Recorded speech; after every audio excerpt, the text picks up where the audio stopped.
G'day, mate. Luke Ford here with some alt-right Torah on Tisha B'Av. So it's a Jewish fast day, and Tisha B'Av commemorates all sorts of tragedies in Jewish life, such as the destruction of the two temples and other things such as the expulsion from Spain, all purported to have occurred on this date. So it is the 9th of Av in the Jewish calendar. It's an annual fast day in Judaism, and both the destruction of Solomon's temple by the Babylonian Empire and the Second Temple by the Roman Empire in Jerusalem occurred on this day. Tisha B'Av is regarded as the saddest day in the Jewish calendar, and it's believed to be a day which is destined for tragedy. The observance of the day includes 5 prohibitions, including a 25-hour fast from food and water. There's the reading of the Book of Lamentations in synagogue, which mourns the destruction of the city of Jerusalem, followed by the recitation of Kinot, which are liturgical dirges that lament the loss of the temples and of Jerusalem. And the days become associated with the remembrances of other major calamities which have befallen the Jewish people, such as the murder of the 10 martyrs by the Romans, massacres in numerous medieval Jewish communities during the Crusades, and even the Holocaust. And I sent out a bunch of invites, but absolutely nobody is showing up. So I'm going to do this show solo and see if anyone shows up. And at the same time, I'm keeping an eye on the US Open. So Tiger Woods was in the lead. He did seem to be on track for his first major championship in 10 years. And now he's just fallen off the pace by about 1 shot.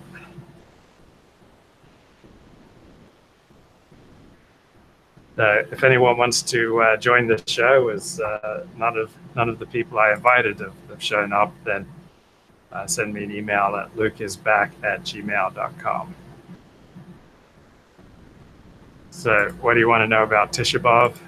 It's a fast day. I'll send Claire the invite. Good on you, Claire. So Claire, I am going to send this to you via Facebook.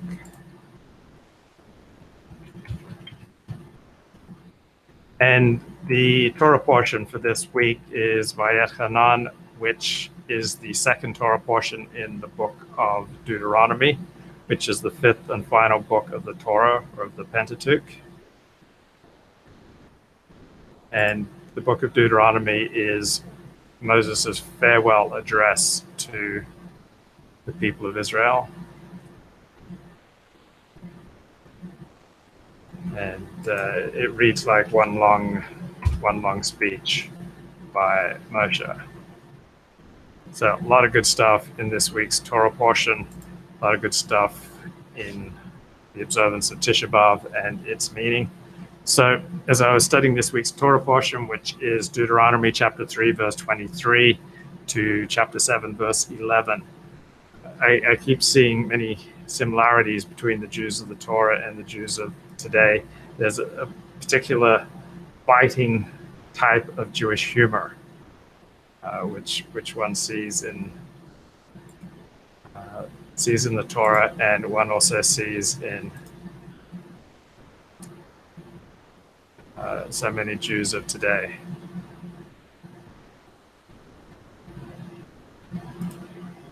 It's we would have been better if you just left us in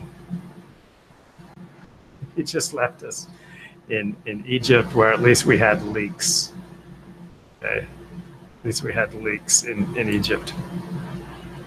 And then the Israelites are complaining to Moses, "You dragged us out in the desert, and there's no food to eat. We don't have any meat. We don't have any water." It's constant complaining. And Jews tend to be a little more emotional than a lot of other peoples. So when you feel free to give vent to your emotions, that's going to include some negative emotions as well. Jews tend to be more openly demonstrative, more passionate people, more wearing their heart on their sleeves people than white Anglo-Saxon Protestants and people of Northern European heritage. So in Deuteronomy chapter 3, verse 24, Moses is not at all stiff upper lip in his expressions. He's no white Anglo-Saxon Protestant. And this Torah portion begins with him imploring God, and in turn, God shows some rather non-Anglo emotions. So Moses says, "At that time I pleaded with God, Sovereign Lord, you have begun to show your servant your greatness and your strong hand. What God is there in heaven or on earth that can do the deeds and mighty works you do? Let me go over and see the good land beyond the Jordan, that fine hill country in Lebanon. But because of you, the Israelites, the Lord was angry with me, would not listen to me. That is enough," the Lord said. "Do not speak to me anymore about this matter." So not exactly a collection of Anglo emotions. Dennis Dale, welcome to the show. Go ahead and unmute and join in. Good morning. Hey, how's it going, Dennis? Do I sound weird? I sound weird in my headphones. You sound fine. Oh, thanks. Great Torah portion. Yeah. Yeah, this is the first. There's even a literary tradition, and I think it prophets that come after have all emulated Moses' great "I can't go with you" scene, right? Yeah. I can't cross the river with you. It remains to this day. Even in stories we tell, there's always, I can't go on. I've done my part. It's a brilliant moment, and yeah, I think you're right. But the lack of a stiff upper lip. You had someone on your show recently talking about the problem of an angry God or whatever, right? This Hebrew God. Yeah. But I think you didn't understand it. The real problem is why would a perfect being even concern himself at all with us, right? Right. But it's just our imperfect way of understanding what's going on. Yeah, but I realize the Old Testament has almost no relationship to the Christian idea of it left, when God says that. I was struck by that great moment when he says, "Talk to me no more about it. Conversation over, dude." He's like a boss. He's like, he's an emotional God. And I don't see how that translates into a universal God, though, right? It has to be the God of a people. Can't be, my kick is that universal religion is ultimately a disaster for humanity. Yeah, it's interesting that the God is very much kind of in the image of the Jew, in that Jews tend to be very open and expressive in their emotions and vent and get angry and passionate, and it's far from the reserve of the Northern European. He's a great projection of the people and their personality. Yeah, I mean, not only was he made in the image of man, he was made in the image of Hebrew man of the time. Yeah. And the Hebrew man of the time seems so similar to the Hebrew man of today, doesn't he? Doesn't he? But yeah, I mean, I want to avoid making these sort of assumptions, right? Because these just so sort of explanations you get in your head. Yeah, it's remarkable. I think there is something to it. I want to resist it, though, because you're going back so far that this personality is preserved over 4,000 years or so. Could be. It seems it is, and it seems a success. All right, the Torah. What's the Torah? It's a survival strategy for a people. That's what I see when I read this. It's the constitution of a people. An ethnicity over time. And it's worked. It's worked great. I think. I remember when I was a Seventh-day Adventist Christian, when I'd read the Torah, which we didn't call the Torah, we called it the Pentateuch. It seemed very remote. These people didn't seem like people I knew. But then when I converted to Judaism, the Torah became much more intimate, because the people described in the Torah were people that I very quickly got to know. That's interesting. Yeah. I know as a kid reading the Old Testament, I wasn't ready for it. So the language and everything was very remote. I didn't understand the motivations and the stories, what was going on. I understand them a lot better now that I'm an adult, and maybe that I've been. I don't know Jews, and I know the image of Jews I get in the media, really, and of course that comports a lot with stereotypes, unfortunately. And Claire writes in the chat room, Claire, I sent you an invite via Facebook if you want to join. The Abrahamic God needed a pilot project, a pilot scheme to represent him before he could spread his laws to the Gentiles. So that is a common interpretation of Jews as the pilot project for humanity. Because if you take divine revelation seriously, whether or not you believe in it literally, you see that God starts out giving his will to Adam and Eve. He gives them direction, just don't eat of the tree, and they defy him. So then he comes back, he has to destroy the whole world in the flood because humanity is not following his directions. So then he comes back with a special relationship with Abraham, and okay, I'm going to embody my will with a particular people. And then from a Christian perspective, that doesn't work. So God embodies his will by presenting this perfect divine human being who comes to earth and dies on a cross. And then from a Muslim perspective, that doesn't work. So there's the next revelation of God to Muhammad. And so wherever you end off in your faith statement, wherever it is, it's after a whole series of God's projects to try to keep humanity in line. Yeah, well, the Jews have loosed this on the world, whether they intended to or not, this idea, and I don't think it's going to end. With the Muslims, right? Thomas Friedman. I hate to use Thomas Friedman, but, you know, his Islam is religion 3.0 as they see it. That's pretty good. Yeah, they see it as the final word, you know, but I don't think so, right? No one's ever going to be satisfied. Something more is coming. But what I'm wondering is, how is God going to destroy us now, right? What's our flood going to be now? Because I think we've definitely lost our way. From a Jewish perspective, explicit divine revelation ended with the prophet Amos. So it ended about 200 years before the Common Era.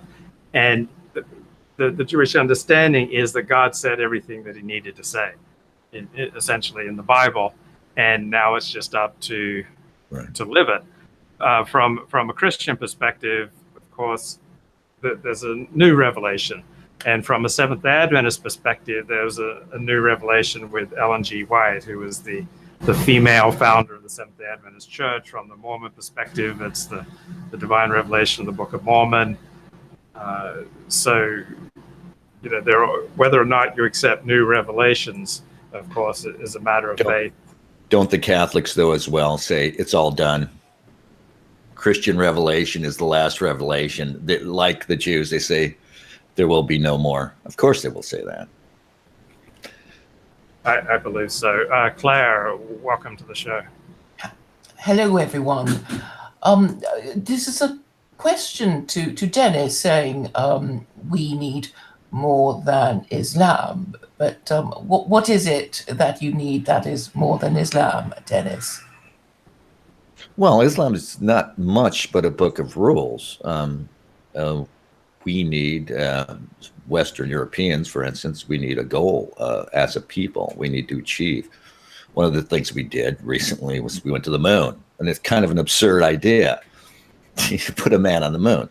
We did it just to show we could do it. We need that.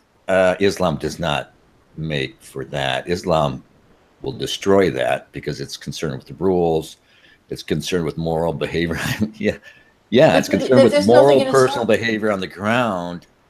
But there's nothing in Islam that says you can't go to the moon. It's but for some reason, consciously imperialistic anyway. But they just unashamedly. Muslims just won't seek out, and it's against.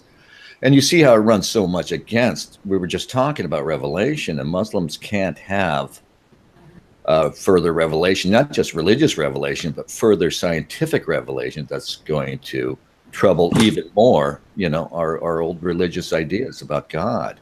I don't think it says that. I mean, I don't think the Quran says that. I just look at the way it's practiced. Okay, but you know, obviously these Muslims that you see who you regard as backward are, well, I mean, the whole point is that God has said he's going to punish Jews, he's going to punish Muslims, he's going to punish everybody who doesn't obey his rules. And in the Quran, he also says, don't forbid what I have allowed and don't allow what I have forbidden. He warns in the Quran against this specifically, probably because God, if he exists, knows our tendency to distort instructions that we, find inconvenient. And we also know that the Americans distort and ignore and flout their constitution, and they can't help it. They'll say it's expedient, it's politic, we got to do it. Times have changed, and all that kind of thing. But I actually can't see anything in the Quran that says, oh, you can't innovate, you mustn't go to the moon. Right. It does say seek knowledge, and in the Hadith, Muhammad is said to tell his followers to seek knowledge, even if it means going to China. So there never was this kind of backward idea about Islam, and I think you must give it credit for having expanded its empire very quickly and suddenly when it did. Yeah. But obviously it ran out of steam and got taken over by the Europeans, whom I believe, because they were fighting with each other so Islam was taken over by Europeans? Well, the Middle East, Turkey, the fall of the Ottoman Empire. It all happened in the 19th century, and just as there's a Jewish question now, there was something in history called the Eastern Question, and it was to do with the fall, the decline and fall of the Ottoman Empire, and what to do about it vis-a-vis Russia, who. That was what the Crimean War was about. Right. It was about Britain trying to prevent the Russians from acquiring a warm water port, and somehow the Turks were involved in it. I forget now, because it's a very complicated imperialistic war that, but the whole point is that if you don't think Islam is enough, then you should be. I suspect that. Yeah, Claire, I'm just muting you for a second to try to get a word in edgewise. So I've got a question for you, Claire, and then you can go ahead and unmute and answer me. I just don't see anything to admire in Islam in the last 600 years. Like, what exactly in Islam over the past 600 years is superior? I just don't see in any way, in any direction, how Islam has produced any societies that are superior to what Northern Europeans have produced. I don't see any sustained collection in a country of high IQ Muslims. Islam is overwhelmingly a low IQ religion. Like, why on earth would we want to imitate a backward, savage, primitive, low IQ religion that has never come close to producing the first world glory of Western civilization? I just don't see any impressive Islamic civilization in the last 500 or 600 years that is superior to what Europeans have produced. So, Claire, go ahead, unmute, and tell me about these superior Islamic civilizations that have outdone what Europeans have produced. I just don't see it. You'll need to unmute yourself, Claire. Okay, until you figure out how to unmute yourself. Yeah, I've unmuted myself. So what I'm trying to say really is that there's a world of difference between looking at the brown people you don't like and the book that you will never read. And the reason why these people that you don't like, who are invading the West as you perceive it, is simply because they haven't been following their own religion in the same way that Christians don't follow their own religion, which kind of suggests that you do need to follow at least the very basics of your religion in order to protect yourself against your internal and external enemies. And the very least of it, in my view, is to have legitimate children and properly parent them. And even just one generation of not doing it properly means you let in all kinds of toxic ideas like feminism, transgenderism, gay marriage, and all those things that obviously opportunistically enter your body politic, and now you can't get rid of it, or it's very difficult to do so. So as far as Islam is concerned, There are Islamic civilizations in the past 600 years that are superior to what Europeans have produced. I just don't see it. I just don't even see any country with a collection of high IQ Muslims. There isn't even a high IQ Muslim civilization. I mean, no, but they've declined. They've come and gone. So really, if you're thinking of it in terms of a race, obviously the West is in front, and Islam is behind. But we have to ask ourselves why they fell behind. And because they marry their cousins and they create low IQ, primitive, barbaric civilizations, and they're the biggest one is the Ottoman Empire, and so we have to find out why the Ottoman Empire declined. I think because it's the biggest representation of an Islamic empire, and they apparently closed the gate of interpretation, so they ossified the interpretation of the Quran, and basically didn't allow any innovations. But that was, a decision made purely by the Ottoman Empire and not contained within the Quran itself. So when you deliberately, distort clear instructions, I suppose you should expect to suffer. I mean, an equivalent example comes in, Western, in the West now. I mean, we're supposed to have free speech, but everywhere the government and politicians say we don't have free speech. We can't say this. It's hate speech. You go to jail, and nobody seems to be able to fight against it. We have so many lawyers, and they don't even think. Okay, Claire, I'm going to come back to you. I just want to move on. Dennis, I fail to see anything in the last 500 years of Islam that I want to admire, except their willingness to do whatever it takes to make their group triumphant. So I admire that. Aside from that, I don't see any Islamic civilization that I want to admire. I don't want to trash them, but it's ridiculous. Claire's talking about the Ottomans. Yeah, well, their greatness was what? It was the 11th, 12th through the 13th centuries. They inherited a great civilization, maintained it through 3 or 4 centuries, and then it started falling apart, right? Eventually they get the Ottomans, and the Ottomans, basically a secular empire, adopts it, and that becomes sclerotic and can't even survive, right? By the end of World War I, it's done. Why would we trade down, Claire? Why would we trade down? And she keeps telling us, well, these Muslims that are coming in, they're not real Muslims. No, I don't say they're not real Muslims. And I'm not saying you're trading down. I'm saying that all the rules that you find in the Bible, in the Old Testament and the New Testament, you have a clearer version of it in the Quran. Yeah, how is the Quran compilation of laws? How is it in any way clearer or more valuable than what we have elsewhere in the Bible? Well, the Quran guarantees religious freedom. It guarantees freedom of worship in chapter 2, verse 256.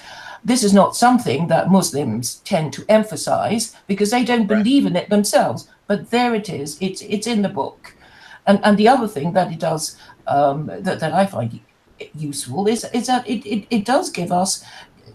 It could give us the constitutional right not to be taxed more than a flat rate income tax of 20%. I think that is very valuable indeed if you want to stop the state from getting overweening and becoming a nanny state. And the other thing is that it quite clearly wants to shame sluts with chapter 24, verse 2, which is the 100 lashes for extramarital sex. So it's very clear about that. It doesn't shilly-shally around about, what to do, like the New Testament, which says, oh, you go to hell. And people might say, okay, I'll take my chances. I don't believe in God, so I'm going to fornicate like hell. But it's not clear in the New Testament, but it's very clear in the Quran. It's also very clear in the Old Testament, but stoning to death people is probably a bit drastic if you want to follow the Old Testament. So ultimately you're saying it's just that we don't have clear enough rules, and that's why we should adopt Quran. Yeah, but if you have clear rules, you're more likely to follow it than if you have ambiguous rules. So, a group of people will say, "Oh, it doesn't mean that." No, But we you don't pay a have price to. if you're going to mold people into a rigid set of rules. There's a cost there, right? We've gotten away with a liberal set of rules a long time because we didn't let in people, low IQ third worlders, in to take advantage of it. And we had a bunch of these soft, intelligent, nice white people observing their liberal society. Things can go pretty well. They can go bad. There's degeneracy and stuff. But it's nothing as compared to as when you start letting in people who are kind of relatively savage, like you see the Muslim grape kings in Europe. And you're telling me they're not real Muslims because they don't really read the Quran. I don't. So there I are don't people say. actually really trying to define these rules, as you say, right? The Muslim scholars. And that's ground zero of civilizational destruction, as I see it. That's where they're there. They no to everything. You can't have an imagination. You can't have that personal ambition. You can't advance. You can't have curiosity about the natural world. Everything dies in Islam because it has to be forced into these rigid rules that you talk about. Sorry to go on. But these rules are not if they want to follow these ossified rules, fine. But I'm saying we don't have to. We don't have to accept their ossified interpretation. We can interpret it in the way that we see fit, because they don't have a copyright on it. So always I get accused of almost saying, oh, trust these brown Muslims, bring them into your country, let them interpret the Quran for you. And that's not at all what I'm saying. I'm saying read it, interpret it yourself in a way that suits you, and just acknowledge that, certain things have to be done, and you're more likely to follow these rules if they're clearly stated. And Sorry, Claire, I'm just muting you. I don't want to get off on the Quran and Islam. We did 20 minutes on it.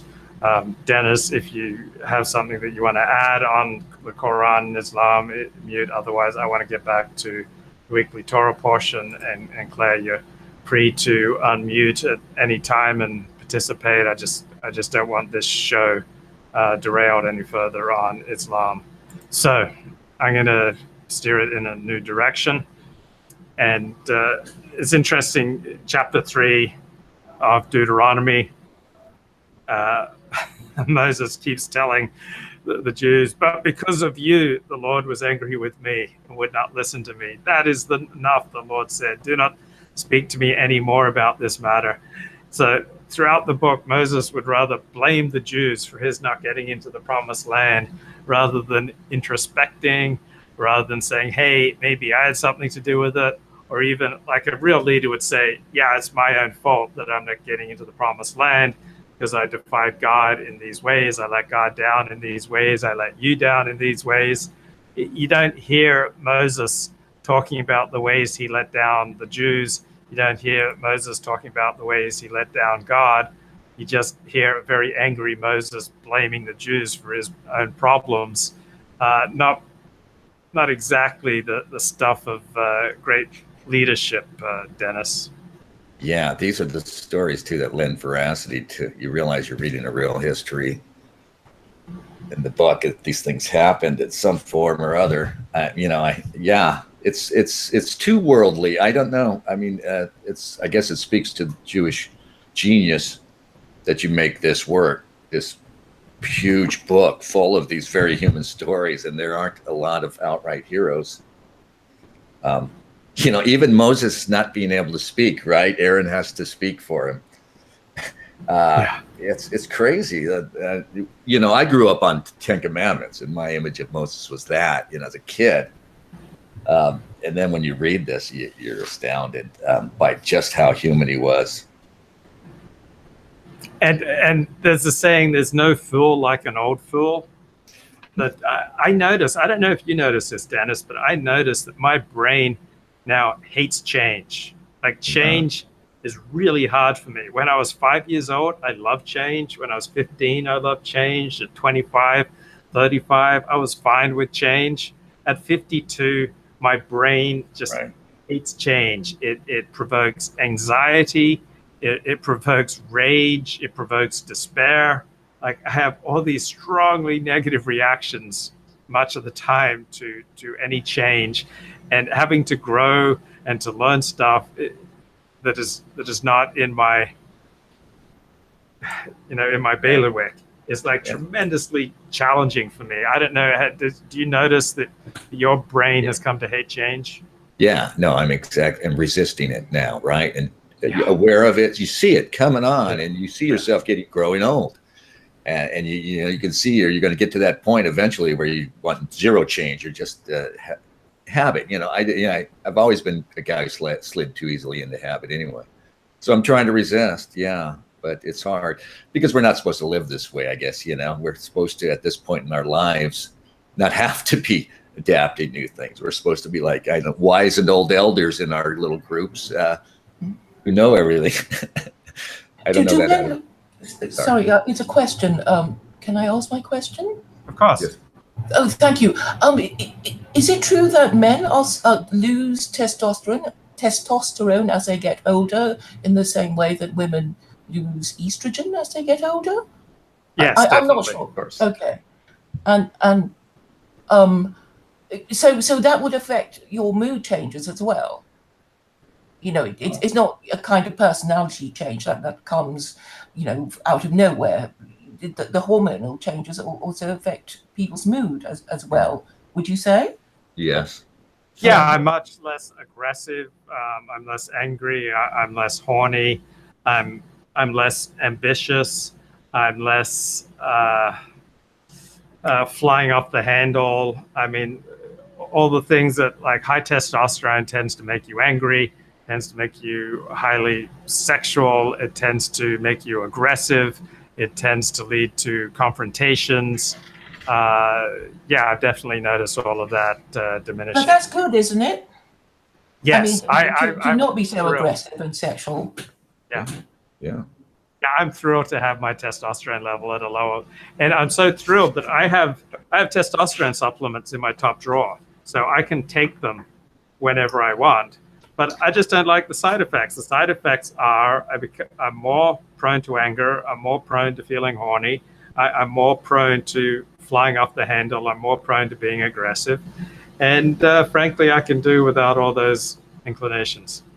But all the sexual stuff, surely it clouds your judgment as well. So it must be a great relief to be free of it as well. Yeah, it's not, for me, it's not so much a matter of free. It's just that the intensity is turned down a few notches. Mm-hmm. I mean, my basic tendency is to give up everything for sex with an attractive young woman. I mean, I think even Dennis Dale in his advanced years is still prone to those tendencies. Yeah, you don't even care if your body isn't pushing so hard for it, that there's something else going on, that you still want it. Yeah, that's why guys are out there eating blue pills and stuff. I welcome the changes. Yeah, I mean, I've got clarity in my head that I wish I'd had when I was younger and stronger. I mean, maybe these successful people, they mature quicker, and while they still have the energy, they have both also the self-control to really succeed. But I feel like, it's I'm glad to be done with youthful sort of craziness. You can see the difference in Andrew Sullivan because he takes testosterone supplements, and when his testosterone is soaring, he's much more prone to flying off the handle and being incredibly angry and making all sorts of pronouncements that he later comes to regret. And then when his testosterone starts dropping back to a normal state for a man of his age, then he's much more calm. But overall, Andrew Sullivan, as a gay man, is incredibly excitable. He leaps onto positions as readily as he leaps onto lovers, and then alights from positions as readily as he alights from lovers. And I think much of that excitability and hopping on and off different causes is shaped by the intensity of his testosterone levels. He milks the subject matter. No, I'm not going there. We all know the famous quote from his Tinder or whatever. Yeah. I remember he wrote something. Sailor quoted it a long time ago about the blessings of it, how it gave him all this energy.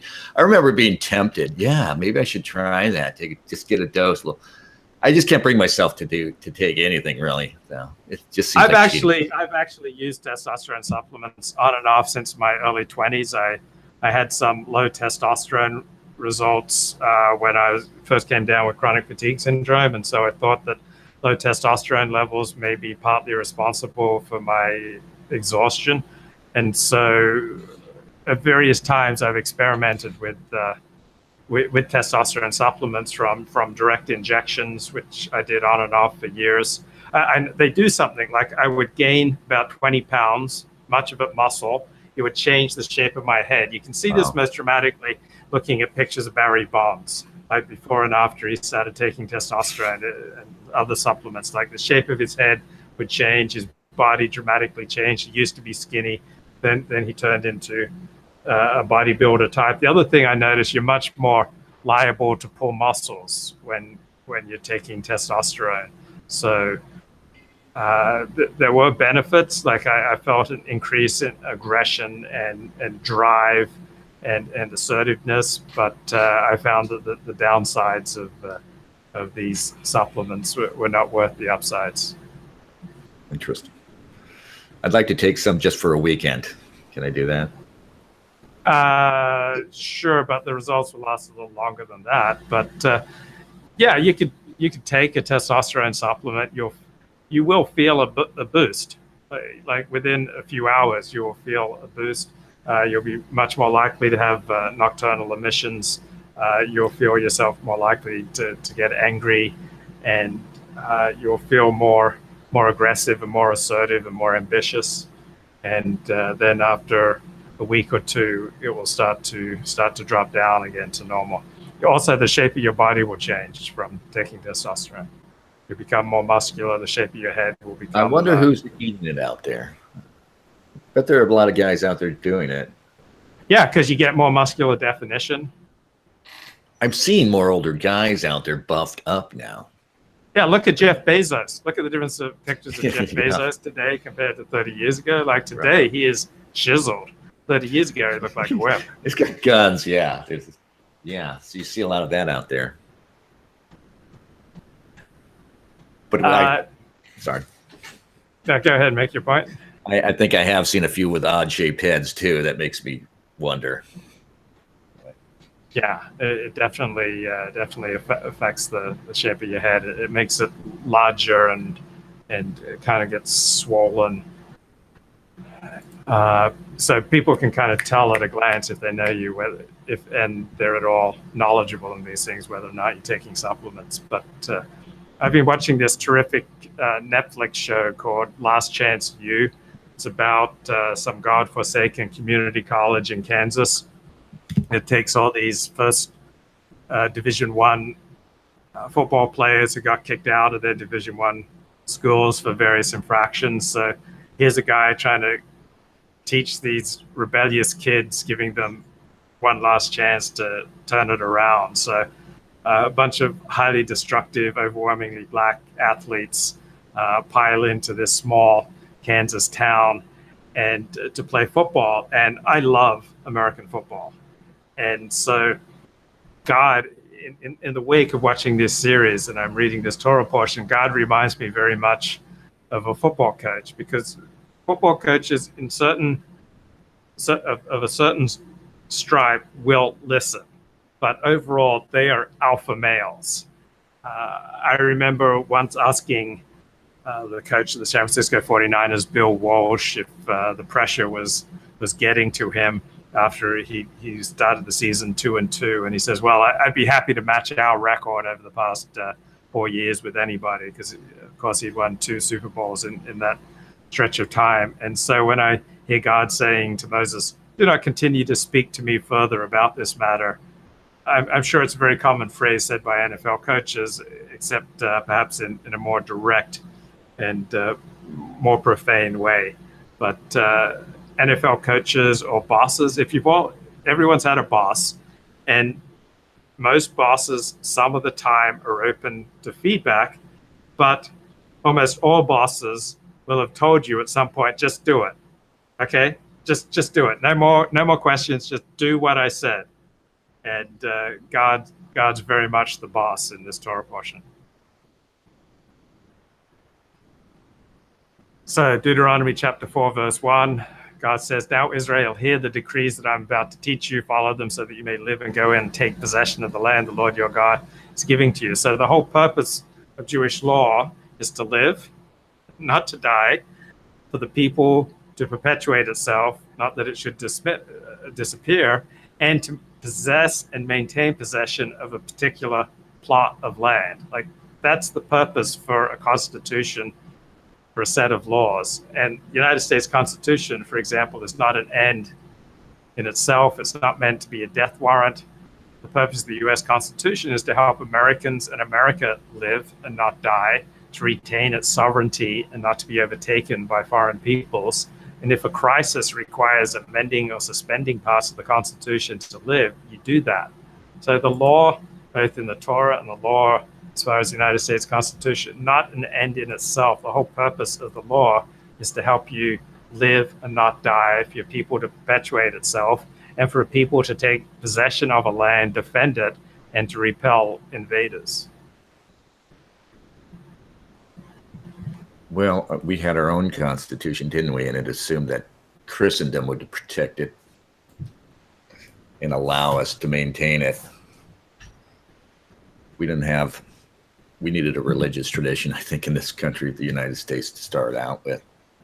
I mean, our Constitution's just been about the principles, right? Not about the people or even the land anymore.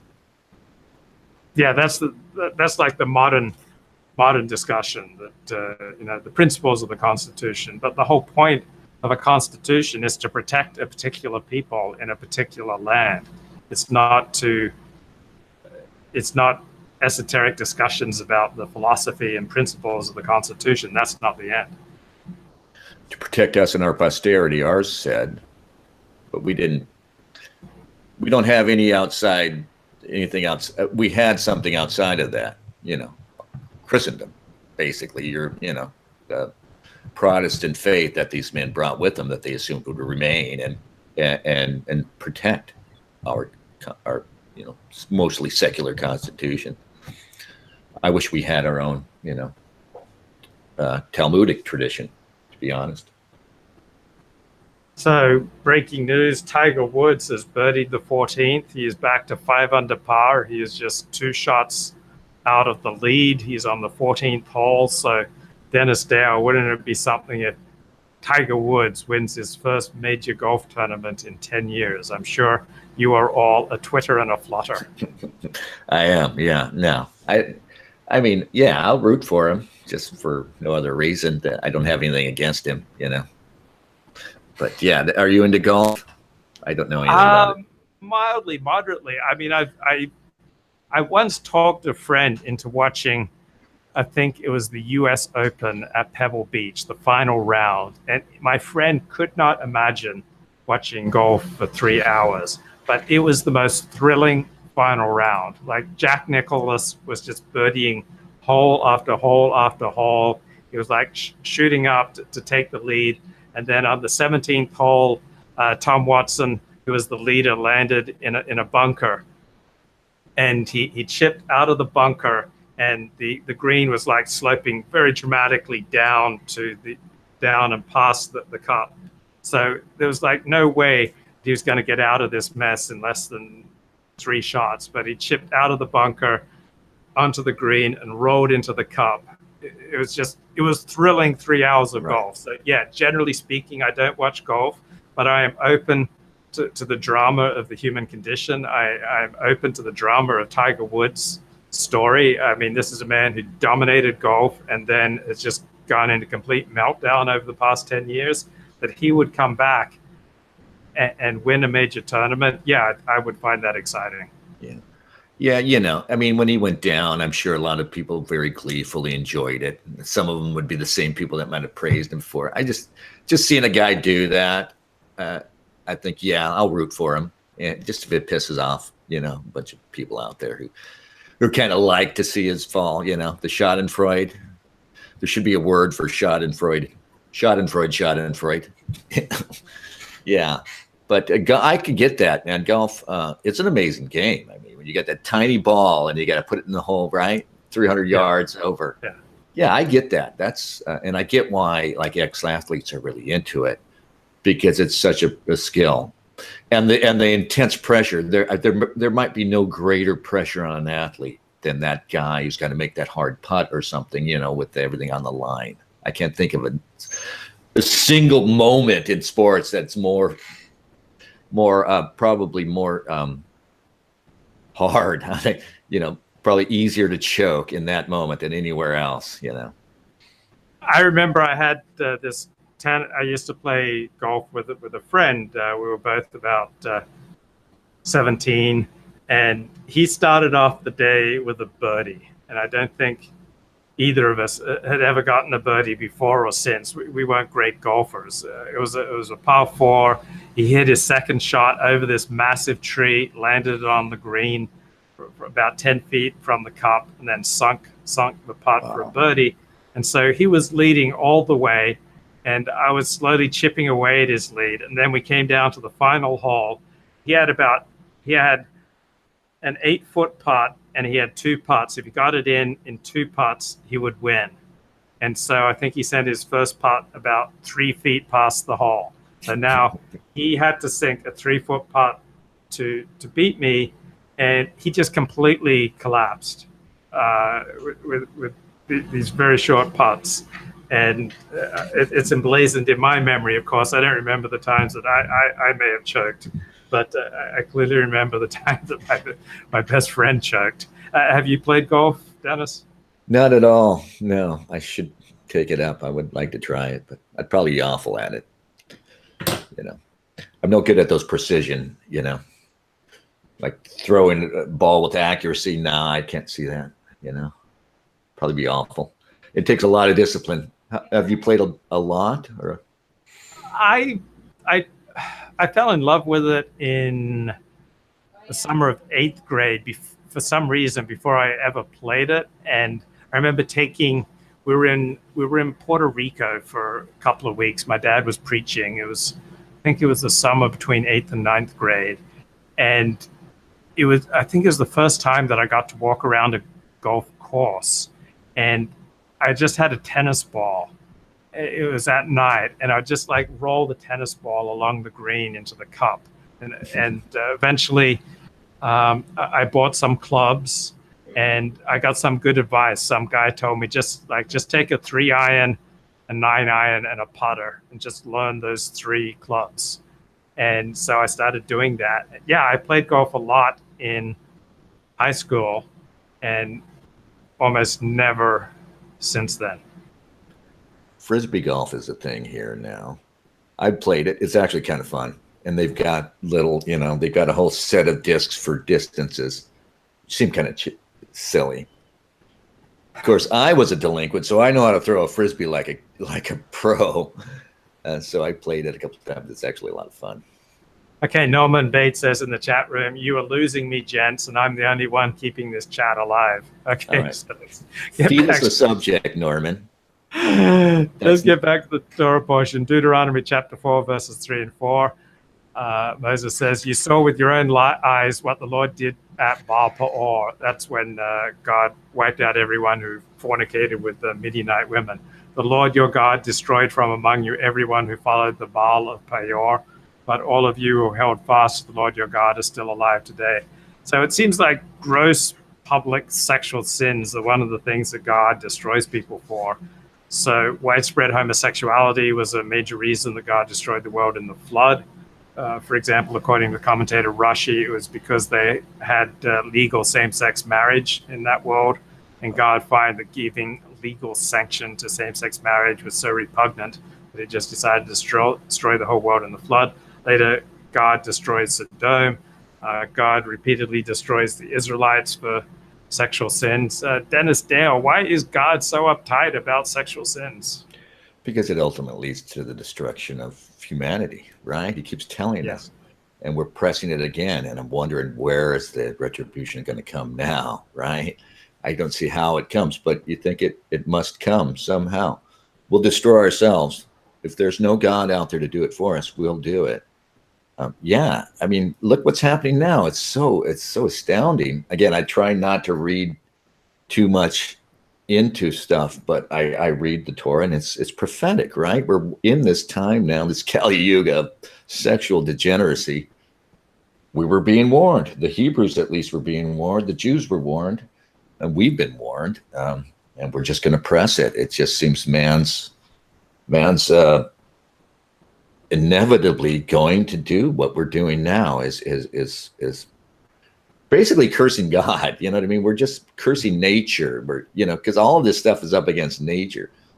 And if you view God as nature, then you could get an idea of what's going on now too. Of these people are just thumbing their nose at nature. Oh, I'm not a man, I'm a woman. Everything. Not just the trans movement, but feminism, of course, too, has largely been about denying biological reality. And many people want to be laissez-faire about sexuality and say, like, how does it affect me? Why does it affect me? What people do in the privacy of their own bedroom. But how has that worked out for us? Like, I don't want to make homosexuality illegal. Like, I really don't want the police busting into people's bedrooms and arresting them for homosexual sodomy. But I got to admit, the world where homosexuality was illegal is a far superior world to the one we have today. Yeah, I'm basic morality. I'm for a little bit of hypocrisy that we had before, where we weren't throwing gays off of roofs, and Right. But we didn't have this, right? We can't find, that's the thing. You can't really find a medium. You know what I mean? We can't seem to. We liberalize sexual relations, and we've got this explosion in female sluttiness. And now, then it was gay men, and now it's, this a third stage, even more absurd, trans nonsense. Yeah, you can't. We've been trained to think of it as individual. It's our curse, our enlightenment curse, that we think everything's about your personal liberty and values. And of course, sexuality is all about the community. We think it's the most personal decision of all, but in fact, it's almost the most consequential of all, because, once enough people start, for instance, opting out of heterosexual relations, you've suddenly changed society for the worst. Jakey J claims that Frisbee golf is gay. I know, he would. We reject that, Jake. And Glib Medley says Moses tried golf, but the clubs kept turning into serpents. Yeah. Yeah, we tried to be like, we decriminalized homosexuality, and then there was just an explosion in homosexual bad behavior. Like, if you just looked at things from the perspective of what's best for gays, it would seem that what's best for gays is to make homosexuality illegal, because that puts constraints on homosexual promiscuity that simply aren't there when you legalize gay sex. And how has promiscuity served the gay community? Like, most gays have STDs. There's been this explosion of AIDS. Democratizing it. It's been horrible for the gay community legalizing homosexuality. It's a little bit similar to how Jews reacted to Napoleon.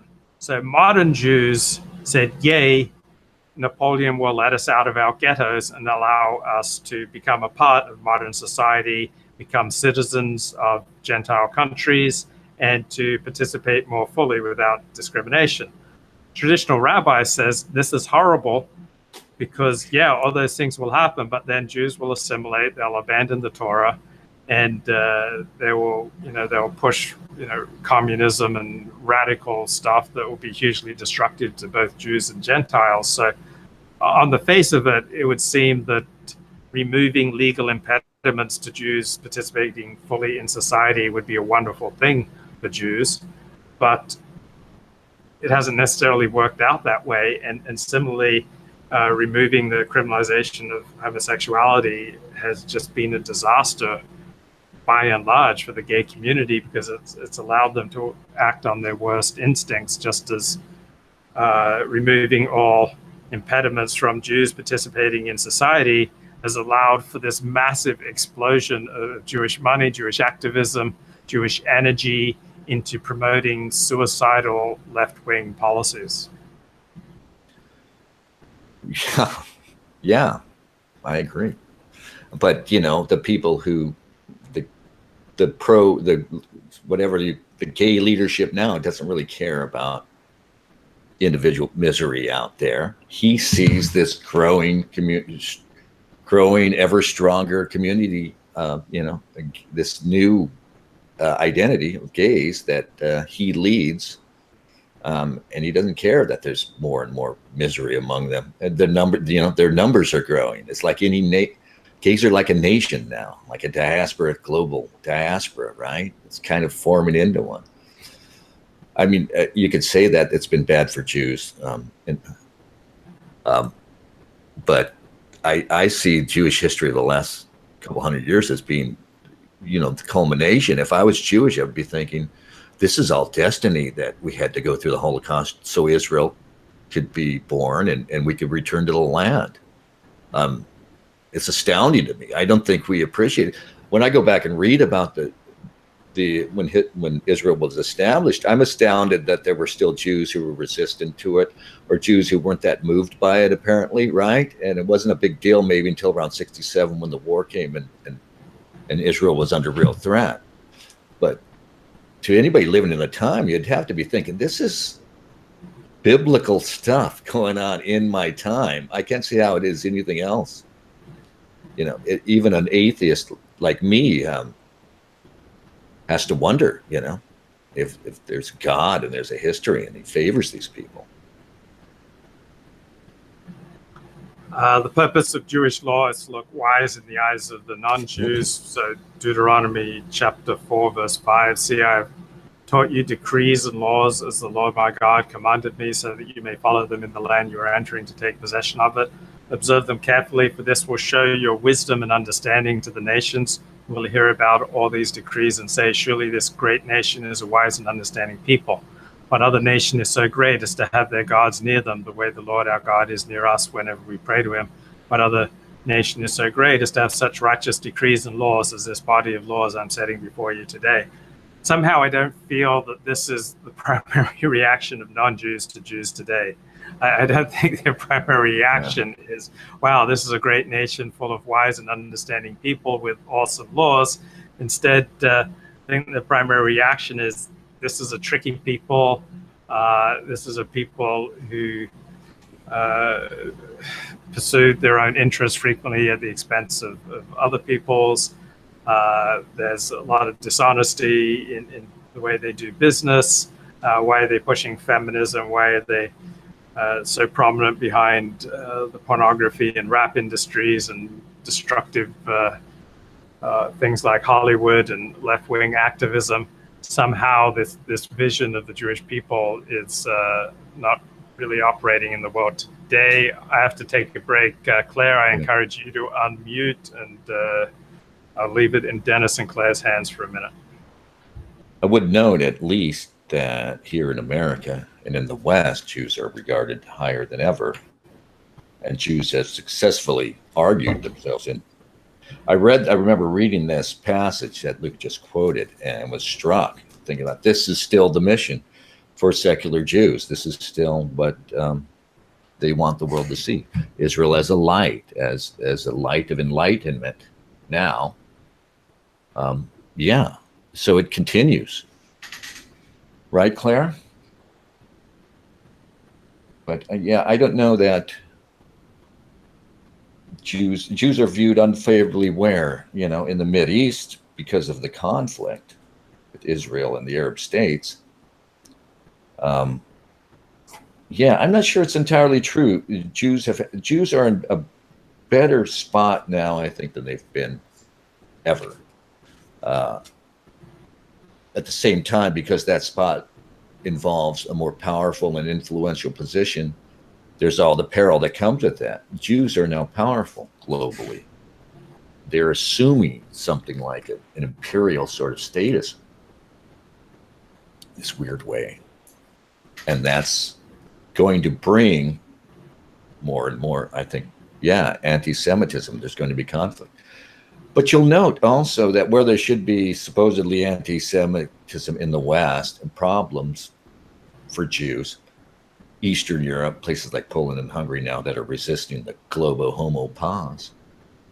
These are places where a Jew will be safe because there won't be a lot of Muslims around to bother them. These are places that are establishing warm relations with Israel. Of course, Netanyahu and Orban seem very close. And they have a natural affinity as nationalist, ethno-nationalist states, basically. So there's no real.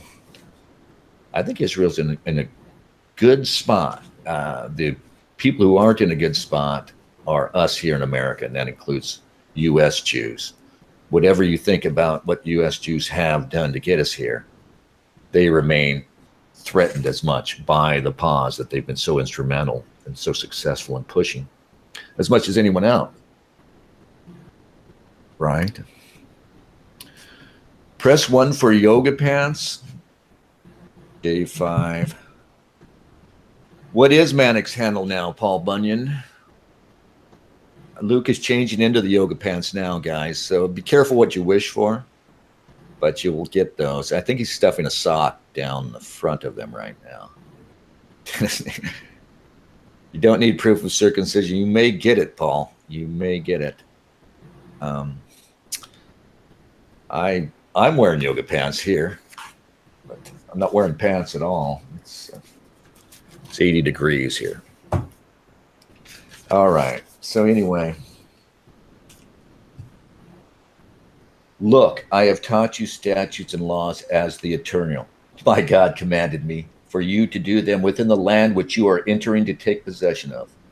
You shall safeguard these laws and do them, for through this you will be considered wise and intelligent in the eyes of the nations, who will hear about all these statutes and say, this great nation is purely a wise and intelligent people. For which other great nation has God close to them to accept their prayers, like the Eternal our God is close to us whenever we pray to him. This is an example of our God is greater too. Dennis, what do you think of Evola? I haven't read my Evola. Can I show you something? I don't know if you can see this finger. I completely dislocated this finger on a stupid rope slide. I was hiking at a creek, and there was these kids that set up a rope swing under a bridge, and you could swing down into this water, of course. It was awesome.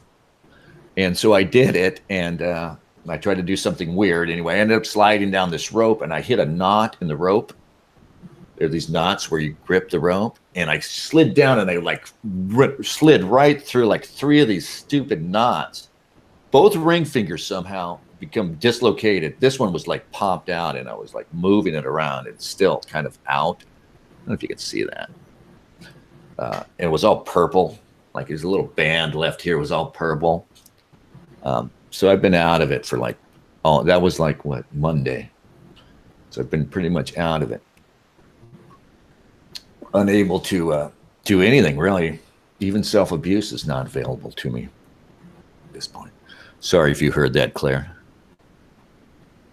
Yeah, so I do want to get out again. Anyway, okay, so we're talking about Torah. Hi, Mike Smith. Shalom, he says. The face when Claire replaced Manica. I'm waiting for Claire to come back. Claire, come back to the mic, because I'm trying to vamp here all by myself.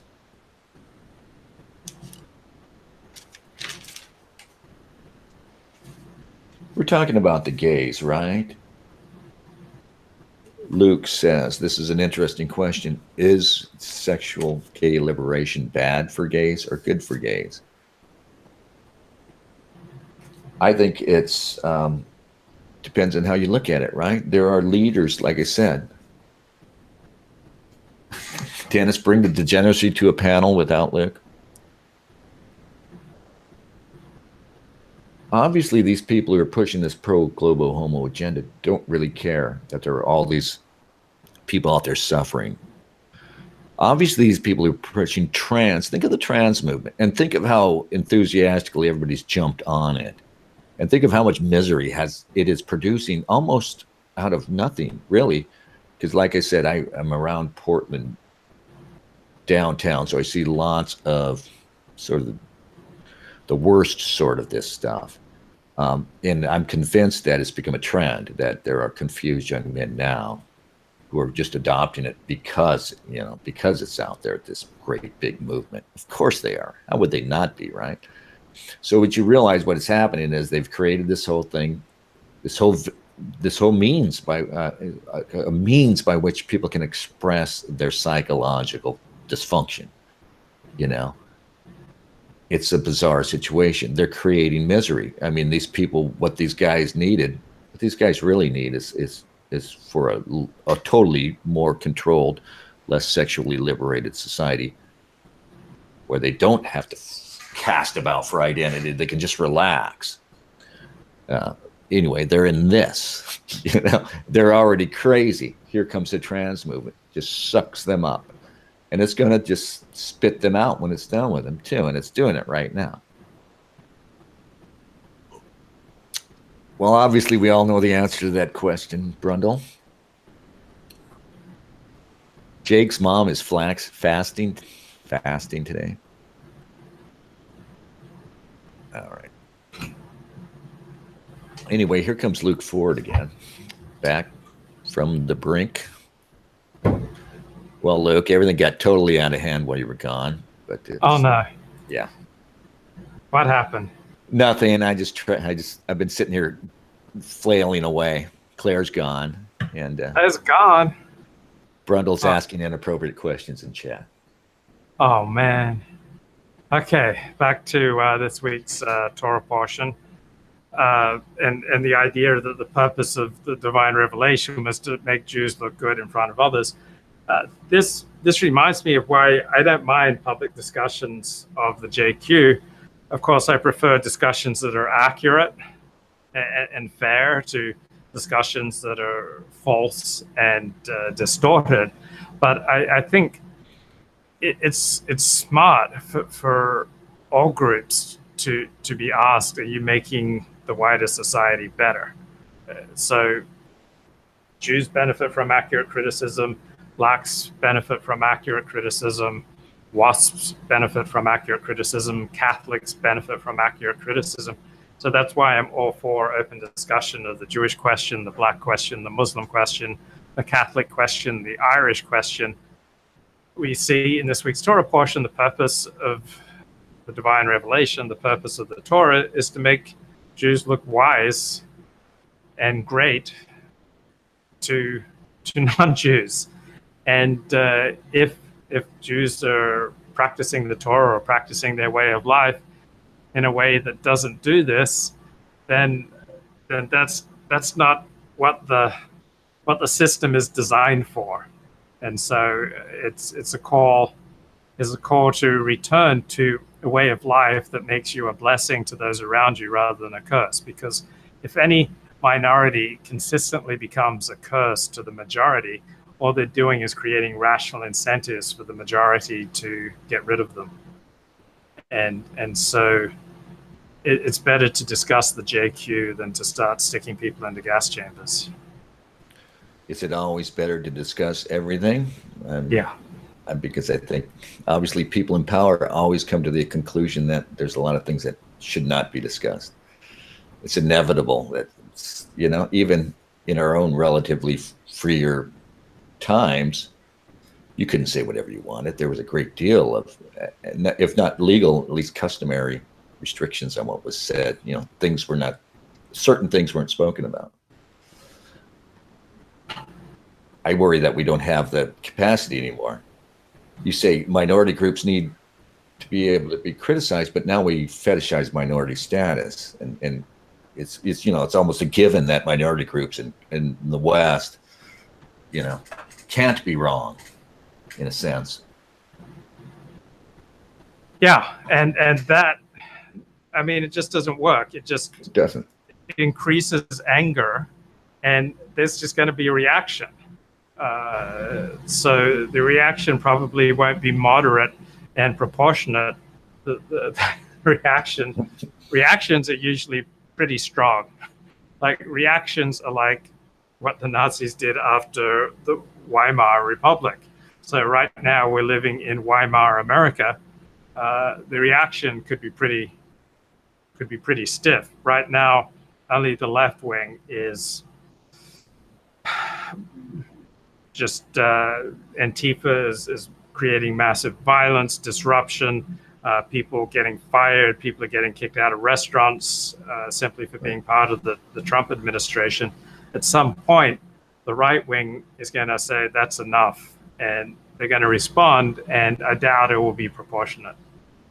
Do you think so? I think it should. Common sense tells us something's got to give, but I don't see how it forms. I mean, there was this thing called the alt-right, and everybody seems quite glad to bury it now and forget it. So I don't know what the next impulse looks like. Maybe we I have no idea either. Scary. I do know this: if something cannot go on, it won't. But all the radicalism still produces out of the left, right? You would think there would be these radicals coming out of the right, masking up and taking to the streets, but it's the left, and they seem to have plenty of recruits for Antifa still. They're going to get it on here in Portland again on August 4th. I'll try and get out and check that out. So how are things in Portland these days with Antifa? Don't see them around. Like you said, we had that incident a couple of weeks ago, and again, these Patriot Prayer right-wing guys are coming back on the 4th. But there's ICE has been under siege, is still under siege. The ICE. You may have seen some viral video of the latest arrests there at the ICE office here in Portland, where all of a sudden the SJW kids start shouting the N-word at one of the DHS cops. It's really weird. I don't know what that was about. Yeah, and we have Eki Lux joining us, so feel free to unmute and weigh in when you're ready, Eki. And shine the Lux on us. Yeah, shine the Lux on us. And I'll go back. Hey, Eki, what's going on, man? Oh, not much. I just noticed the general topic, and it's always on my mind. It is always on my mind. But that's only because I live in Los Angeles. I think that you were, I only popped in just a moment ago, but you were mentioning something about the possibility of a disproportionate response. And I think that that's possible. And it really distresses me because it's difficult to explain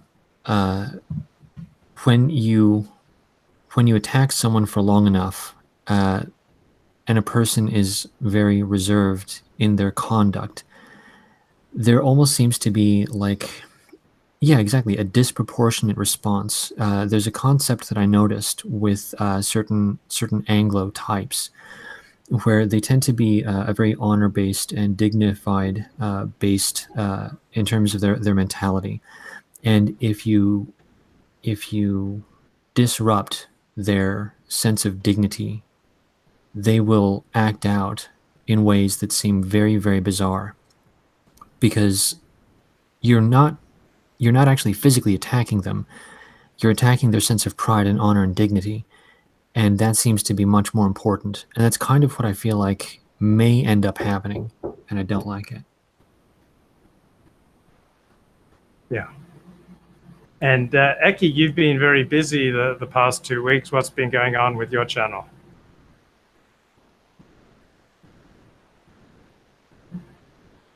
Eki, you there? Okay, Eki's not there anymore. So I'll go back to the show from the Torah portion this week. Only be careful, watch yourselves closely so that you do not forget the things that your eyes have seen, or let them fade from your heart as long as you live. Teach them to your children and to their children after them.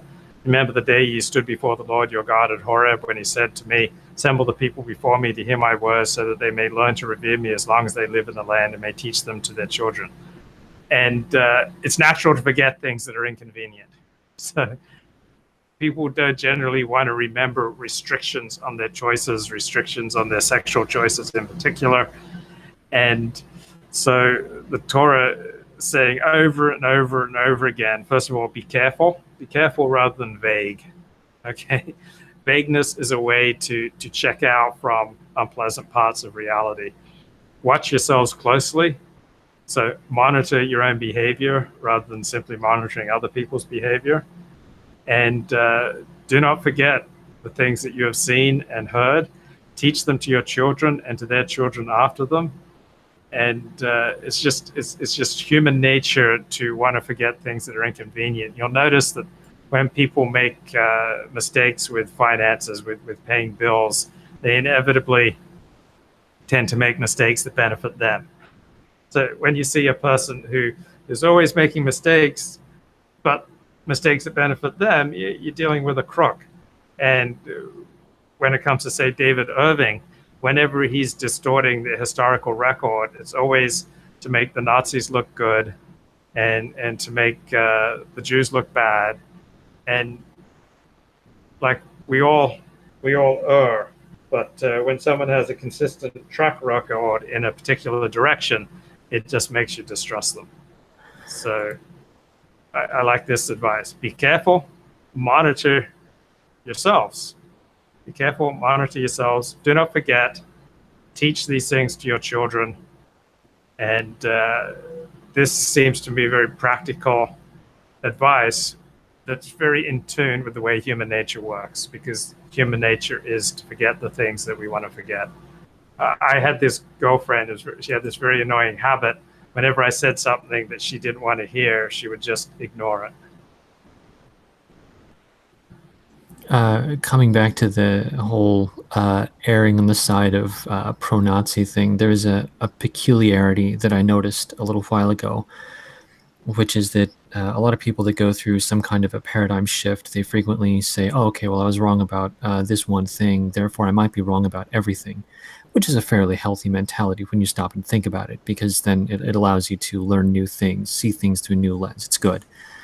And one of the funny things about people on the alt-right is that they have a tendency to view they do the same thing to the Nazi party, and they view it through sort of a rose-colored lens. And I think that that's something that is intriguing for a variety of reasons, because I do regard it as being a fundamentally complex issue. One of the things that, speaking for myself, I only speak for myself, I ended up actually really liking one single aspect of the model for what happened in Germany in the 1930s. From the standpoint of just examining the real-life situation. And the real-life situation was stunning to me once I realized that on a basic level, the Nazis, they were actually largely anti-communist. Once I realized that, my entire idea of what happened completely changed. Obviously, I still am vehemently opposed to death and destruction. I don't like violence in the least. But at the same time, when you understand that they were going up against literal communists, I mean, that's just a hell of a thing. And sometimes I think that people get a little carried away with that. I think they go a little too far with it. But it is funny that once you start to notice things, the situation does sort of becomes more interesting. Anyway. Yeah. People forget perhaps what was happening in Russia was known in Germany, and they expected those Bolsheviks to come out of the East and do what they were doing there, in Germany, right? Of course, you can blame the Germans for all their problems for sending Lenin to Russia in the first place. Maybe they should have just executed Lenin, and who knows what would have happened. I don't know. I thought maybe I had something to say about that. Yeah, well, but they weren't going to. One of the problems with the whole communist deal is that when you stop and think about it, the Western world largely made a deal with the devil, and the devil in this case is communism. The only guys that were authentically battling against the commies were the Nazis. and of course, to some extent, the other Axis powers. But when you think about it, the communists, they went and moved directly into academia here in America and also across all of Europe. So, I mean, in a way, the rot set in the late 1800s, and all we saw was kind of a situation that came to a head in the early 1900s. That's the way that I see it. It's interesting what happens after World War II, though, isn't it? Because we instantly go into the Cold War. The states are opposed, and the ideologies are opposed. Yet culturally, the customs were changing. Right? You're talking about that slow march to the institution was underway. Yeah. Probably already taken place. Really, you go back to the 30s, and so that really was uninterrupted. In fact, it was just boosted by our alliance with the damned Soviets in World War II. Yeah. World War II is such a disaster. For me, it all goes back to World War I and the Brits not wanting to allow the Germans to expand into their global markets. And if the Brits had handled things a little better, we wouldn't be in this mess. But yeah, I'm sorry to say that I don't know as much about World War I as I could know. So a lot of discussion for me only revolves around what was going on in the communist sphere. Sorry, go ahead if you finish your point. Oh yeah, just with regards to the whole British Empire issue. I'm sorry to say I actually am ignorant on that topic, and it does suck. That's all. I'd encourage you guys to join us Friday if you possibly can. We are discussing John J. Mearsheimer's classic work, The Tragedy of Great Power Politics. It's, I think, the most important work of political science in the past 50 years.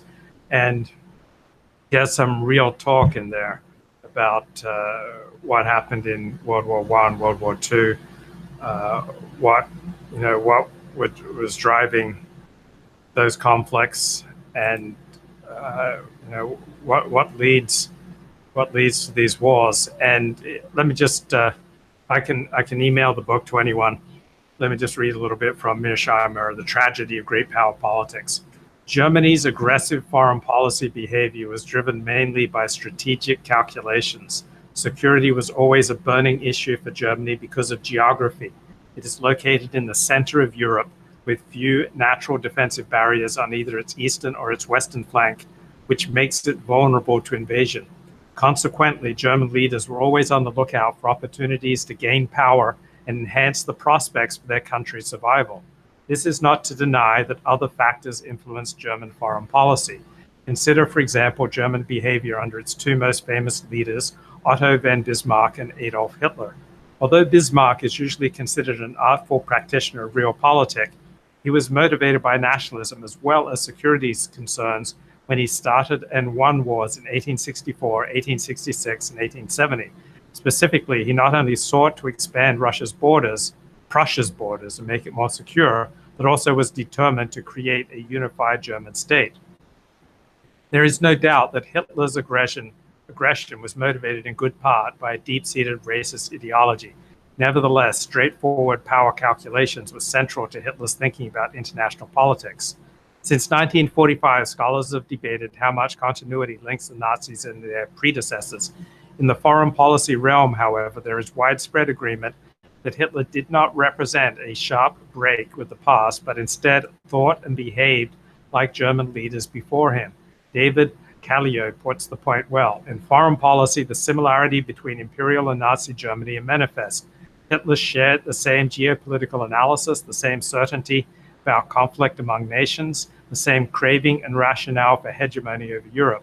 The First World War, he could claim, only sharpened the validity of that geopolitical analysis. Even without Hitler and his murderous ideology, Germany surely would have been an aggressive state by the late 1930s. The best way to determine whether an aggressor such as Japan or Germany was engaged in self-defeating behavior is to focus on the decision-making process that led it to initiate war, not the outcome of the conflict. A careful analysis of the Japanese and German cases reveals that, in each instance, the decision for war was a reasonable response to the particular circumstances each state faced. These were not irrational decisions fueled by malign political forces on the home front. Furthermore, even though Napoleon, Kaiser Wilhelm, and Hitler all lost their bids to dominate Europe, each won major battlefield victories, conquered huge tracts of territory, and came close to achieving their goals. Only Japan stood little chance of winning hegemony on the battlefield. But as we shall see, Japanese policymakers knew that they would probably lose, went to war only because the United States left them with no reasonable alternative. The German decision to push for war in 1914 was not a case of wacky strategic ideas pushing a state to start a war it was sure to lose. It was a calculated risk motivated in large part by Germany's desire to break its encirclement by the Triple Entente, prevent the growth of Russian power, and become Europe's hegemon. The precipitating event was a crisis in the Balkans between Austria-Hungary and Serbia, in which Germany sided with the former and Russia with the latter. German leaders clearly understood that they would have to fight a two-front war and that the Schlieffen Plan did not guarantee victory. Nevertheless, they thought that the risk was worth taking, especially since Germany was so much more powerful than either France or Russia at the time, and there was good reason to think that the United Kingdom might remain on the sidelines. They almost proved right. The Schlieffen Plan narrowly missed producing a quick and decisive victory in 1914. As political scientist Scott Sagan notes, it was for good reason that the French referred to their last second victory near Paris in September 1914 as the miracle of the Marne. Moreover, Germany almost won the subsequent war of attrition between 1915 and 1918. The Kaiser's armies knocked Russia out of the war in the fall of 1917, and they had the British and especially the French armies on the ropes in the spring of 1918. Had it not been for American intervention at the last moment, Germany might have won World War I. The discussion of German behavior before World War I points to an anomaly for offensive realism. Germany had an excellent opportunity to gain hegemony in Europe in the summer of 1905. Not only was it a potential hegemon, but Russia was reeling from its defeat in the Far East and was in no position to defend itself against a German attack. Also, the United Kingdom was not yet allied with France and Russia. So France stood virtually alone against the mighty Germans, who had an opportunity without parallel to change the European balance in their favor. Yet Germany did not seriously consider going to war in 1905, but instead waited until 1914, when Russia had recovered from its defeat and the United Kingdom had joined forces with France and Russia. As for Nazi Germany, the charge against Hitler is that he should have learned from World War I that if Germany behaved aggressively, a balancing coalition would form and crush it once again in a bloody two-front war. The fact that Hitler ignored this obvious lesson and rushed headlong into the abyss, so the argument goes, must have been the result of a deeply irrational decision-making process. This indictment does not hold up on close inspection. There is no question that Hitler deserves a special place in the pantheon of mass murderers. His evilness should not obscure his skill as an adroit strategist who had a long run of successes before he made the fatal mistake of invading the Soviet Union in the summer of 1941. Hitler did indeed learn from World War I. He concluded that Germany had to avoid fighting on two fronts at the same time, that it needed a way to win quick and decisive military victories. He actually realized those goals in the early years of World War II, which is why the Third Reich was able to wreak so much death and destruction across Europe. Defeated states usually do not conclude that war is a futile enterprise. Instead, they strive to make sure that they do not repeat mistakes in the next war. Hitler's diplomacy was carefully calculated to keep his adversaries from forming a balancing coalition against Germany so that the Wehrmacht could defeat them one at a time. The key to success was preventing the Soviet Union from joining forces with the United Kingdom and France, thus recreating the Triple Entente. He succeeded. In fact, the Soviet Union helped the Wehrmacht carve up Poland in September of 1939, even though the United Kingdom and France had declared war against Germany for having invaded Poland. During the following summer of 1940, the Soviet Union stood on the sidelines while the German army overran France and pushed the British army off the continent at Dunkirk. When Hitler invaded the Soviet Union in 1941, France was out of the war, the United States was not yet in, and the United Kingdom was not a serious threat to Germany. So the Wehrmacht was effectively able to fight a one-front war against the Red Army in 1941. Much of Hitler's success was due to the machinations of his rivals, but there is little doubt that Hitler acted skillfully. He not only played his adversaries off against one another, but he went to considerable lengths to convince them that Nazi Germany had benign intentions. As Norman Rich notes, to conceal or obscure whatever his real intentions may have been, Hitler dedicated no small part of his diplomatic and propagandistic skill. In his public speeches and diplomatic conversations, he monotonously intoned his desire for peace. He signed friendship treaties and non-aggression pacts. He was lavish with assurances of goodwill. Hitler surely understood that the blustery rhetoric of Kaiser Wilhelm and other German leaders before World War I had been a mistake. Hitler also recognized the need to fashion a military instrument that could win quick victories and avoid the bloody battles of World War I. To that end, he supported the building of panzer divisions and played an important role in designing the Blitzkrieg strategy that helped Germany win one of the most stunning military victories of all time in France in 1940. Hitler's Wehrmacht also won stunning victories against minor powers, Poland, Norway, Yugoslavia, and Greece. As Sebastian Hafner notes, from 1930 until 1941, Hitler succeeded in practically everything he undertook in domestic and foreign politics, eventually also in the military field, to the amazement of the world. If Hitler had died in July of 1940, after France capitulated, he probably would have been considered one of the greatest German statesmen. Hitler made a critical mistake that led to the destruction of the Third Reich. He unleashed the Wehrmacht against the Soviet Union in June of 1941, and this time the German Blitzkrieg failed to produce a quick and decisive victory. Instead, a savage war of attrition set in on the Eastern Front, which the Wehrmacht eventually lost to the Red Army. Compounding matters, the United States came into the war in December of 1941 and eventually opened up a second front in the West. Given the disastrous consequences of attacking the Soviet Union, one might think that there was abundant evidence beforehand that the Soviet Union would win the war, that Hitler was warned repeatedly that launching Operation Barbarossa was tantamount to committing national suicide, and that he did it anyway because he was not a rational calculator. The evidence, however, does not support this interpretation. There was little resistance among the German elite to Hitler's decision to invade the Soviet Union. In fact, there was considerable enthusiasm for the gambit. Some generals were dissatisfied with important aspects of the final plan, and a few planners and policymakers thought that the Red Army might not succumb to the German Blitzkrieg. Nevertheless, there was a powerful consensus within the German elite that the Wehrmacht would quickly rout the Soviets, much the way it had defeated the British and French armies a year earlier. It was also widely believed in both the United Kingdom and the United States that Germany would defeat the Soviet Union in 1941. Indeed, there was good reason to think that the Red Army would collapse in the face of the German assault. Stalin's massive purges of his army in the late 1930s had markedly reduced its fighting power. And almost as if to prove the point, the Red Army performed badly in its war against Finland. Plus, the Wehrmacht was a finely tuned fighting force by June of 1941. In the end, Hitler and his lieutenants simply miscalculated the outcome of Operation Barbarossa. They made a wrong decision, not an irrational one, and that sometimes happened.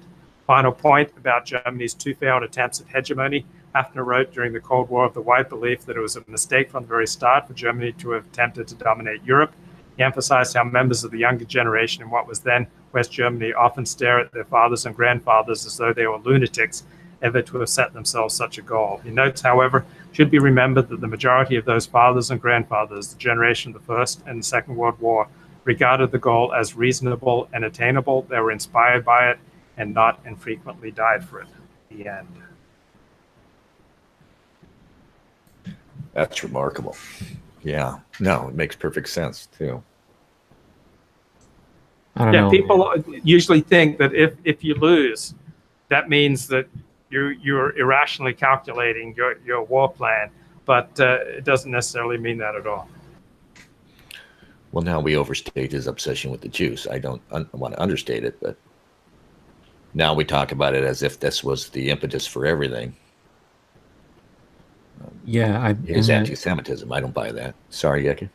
Oh no, just that entire, because I understand that there are multiple inputs for what happened in World War II, but I really think that the lack of discussion of the concept of communist, actual Bolsheviks going into Germany in 1919 and basically going on an execution/murder campaign, the fact that that wasn't discussed in any of that sort of strikes me as a giant blind spot. It's very easy to say that Hitler caused the death of millions of people, which he did. But at the same time, he was acting in response to a multitude of factors, amongst which was a literal, actual murder campaign that happened in Germany when he was just out of the army. And I really think that on a psychological level, it's important to understand that, in essence, because consider this: the Antifa logo with the two flags, the black and the red flag. The Antifa logo is fashioned after the communist logo that was used in Germany in the 1930s. It's a 1-to-1 ratio in terms of the image that's actually being shown. As bad as the Antifa people are now, they have yet to move into actually murdering people. For the moment, all that they're doing is a combination of physical brute force intimidation and financial terrorism. The moment they move into actually murdering people, and I do think that they're going to Lord of the Flies someone, by the way. The moment they do that, that's when I think the real response will take place. And it's this kind of an emotional bubbling over that happened in Germany as well. Because it's not like the communists just spontaneously showed up for no reason. They were there for quite some time, doing things for quite some time. And the Germans had no choice but to acknowledge that this was their situation. And I think that with Hitler, he acted as a galvanizing force, sort of a focal point to things that Germany in general was going through. A lot of this, you'll hear discussions about, oh, Hitler did this and Hitler did that and so on. And all he did was just say, okay, this is what's going on. Now go ahead and act, Germans. You Germans go and do things. And the Germans did. I think that it's much larger than just limiting it to a single person.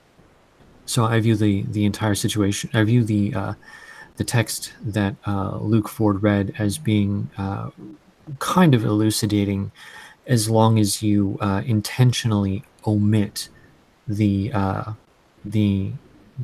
factor of the communists. I know that I have a fixation on the communists. I get it, but I genuinely do think that that's an important factor that is overlooked to the point of being a liability when I read about interpretations of World War II. Okay, that's it. That's my thought. I'm done. No, that's good. He leaves out the ideological aspect, doesn't he? Yeah, Mearsheimer doesn't bother with ideology because he views the world through the lens of realism, that ideology doesn't matter as to a state's capacity to unleash war.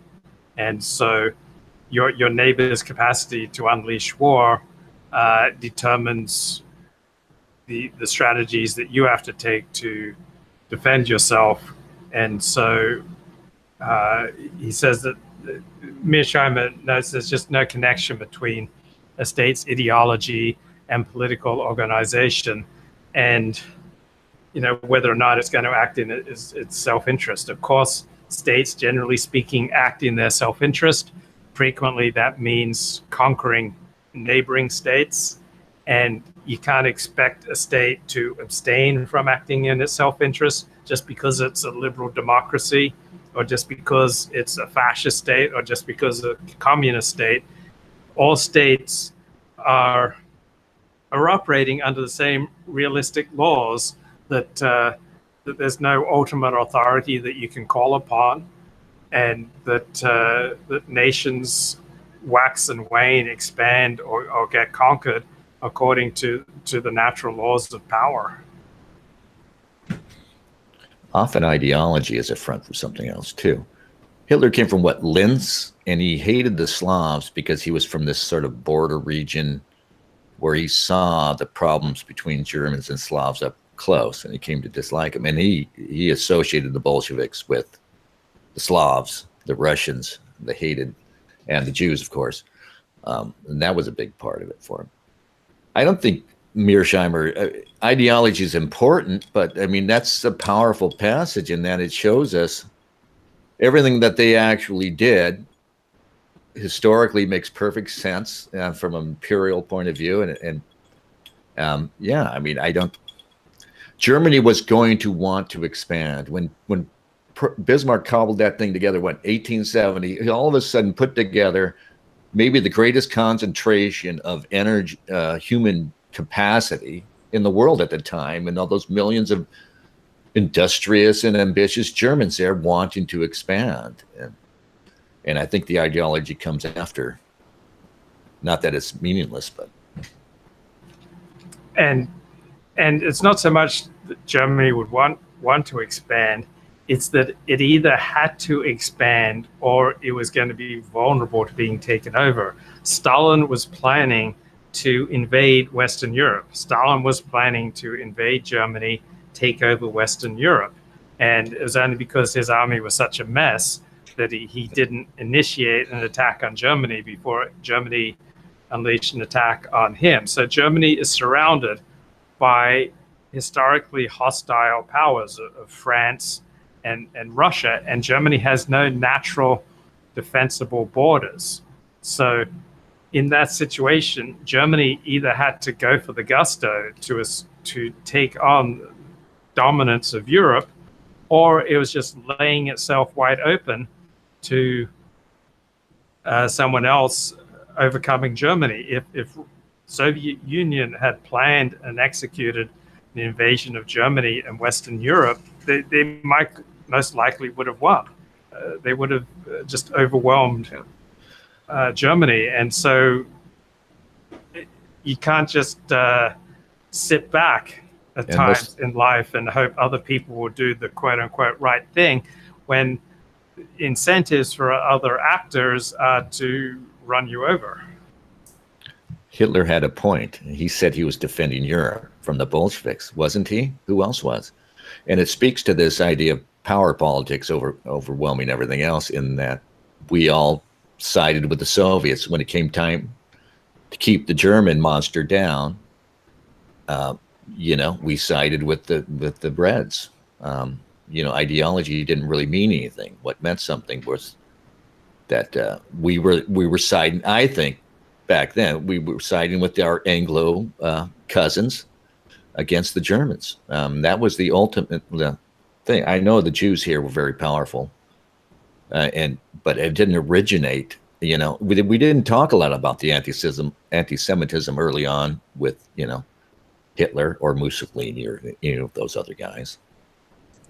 It's funny. My interpretation is not dissimilar, but I guess generally opposed, only in the sense that I think that, and I will catch flack for this. I know I will catch flack for this, but I think we fought on the wrong side. That's my own opinion. I think that it was a silly mistake to side with the Soviets. If I had been in charge, I would have withdrawn. I would have intentionally allowed the situation to run of its own accord, specifically because I absolutely despise communists. But that's just me. And I'm starting to see an echo of the past come up right now, and it's very distressing to me. I mean, because it's interesting to hear about the past and what happened. And, as the old saying goes, history rhymes or something. And I think we're catching similes and homonyms right now with regards to things that happened in the past. And some of it I do find quite troubling. And I do fear that we could end up in a situation within my lifetime where something not dissimilar happens, like on a larger level. I genuinely find it distressing. I honestly do think that the core thing to remember when the concept of Hitler defending Europe comes up, I genuinely think that in terms of the ideological push, it was actually a reaction to what was going on with the communists. Luke Ford said just a few moments ago that if the Soviets had organized themselves in a directed campaign or something, well, but they did. They actually did organize themselves in a directed campaign.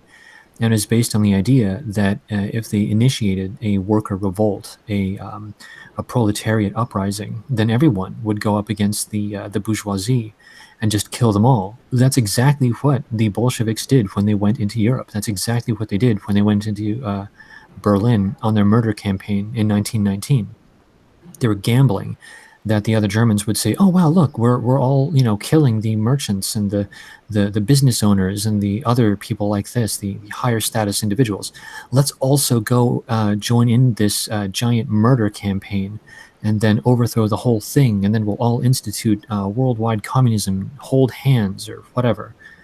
Obviously, that did not happen, and that's because, you know, obviously, when you're faced with people that are murdering you, you're going to get quite upset. That's what happened to the Germans.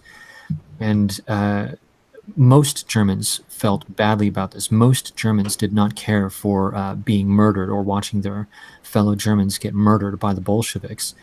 I always come back to the idea that Hitler was little more than just a galvanizing force for a latent mentality that existed at the time. It's just, I don't know. It's just a thing. That's all. Content Watcher has a hilarious comment. He says, "You got to accept the globo homo gayplex because it'd be violent to seriously oppose it." That's hilarious.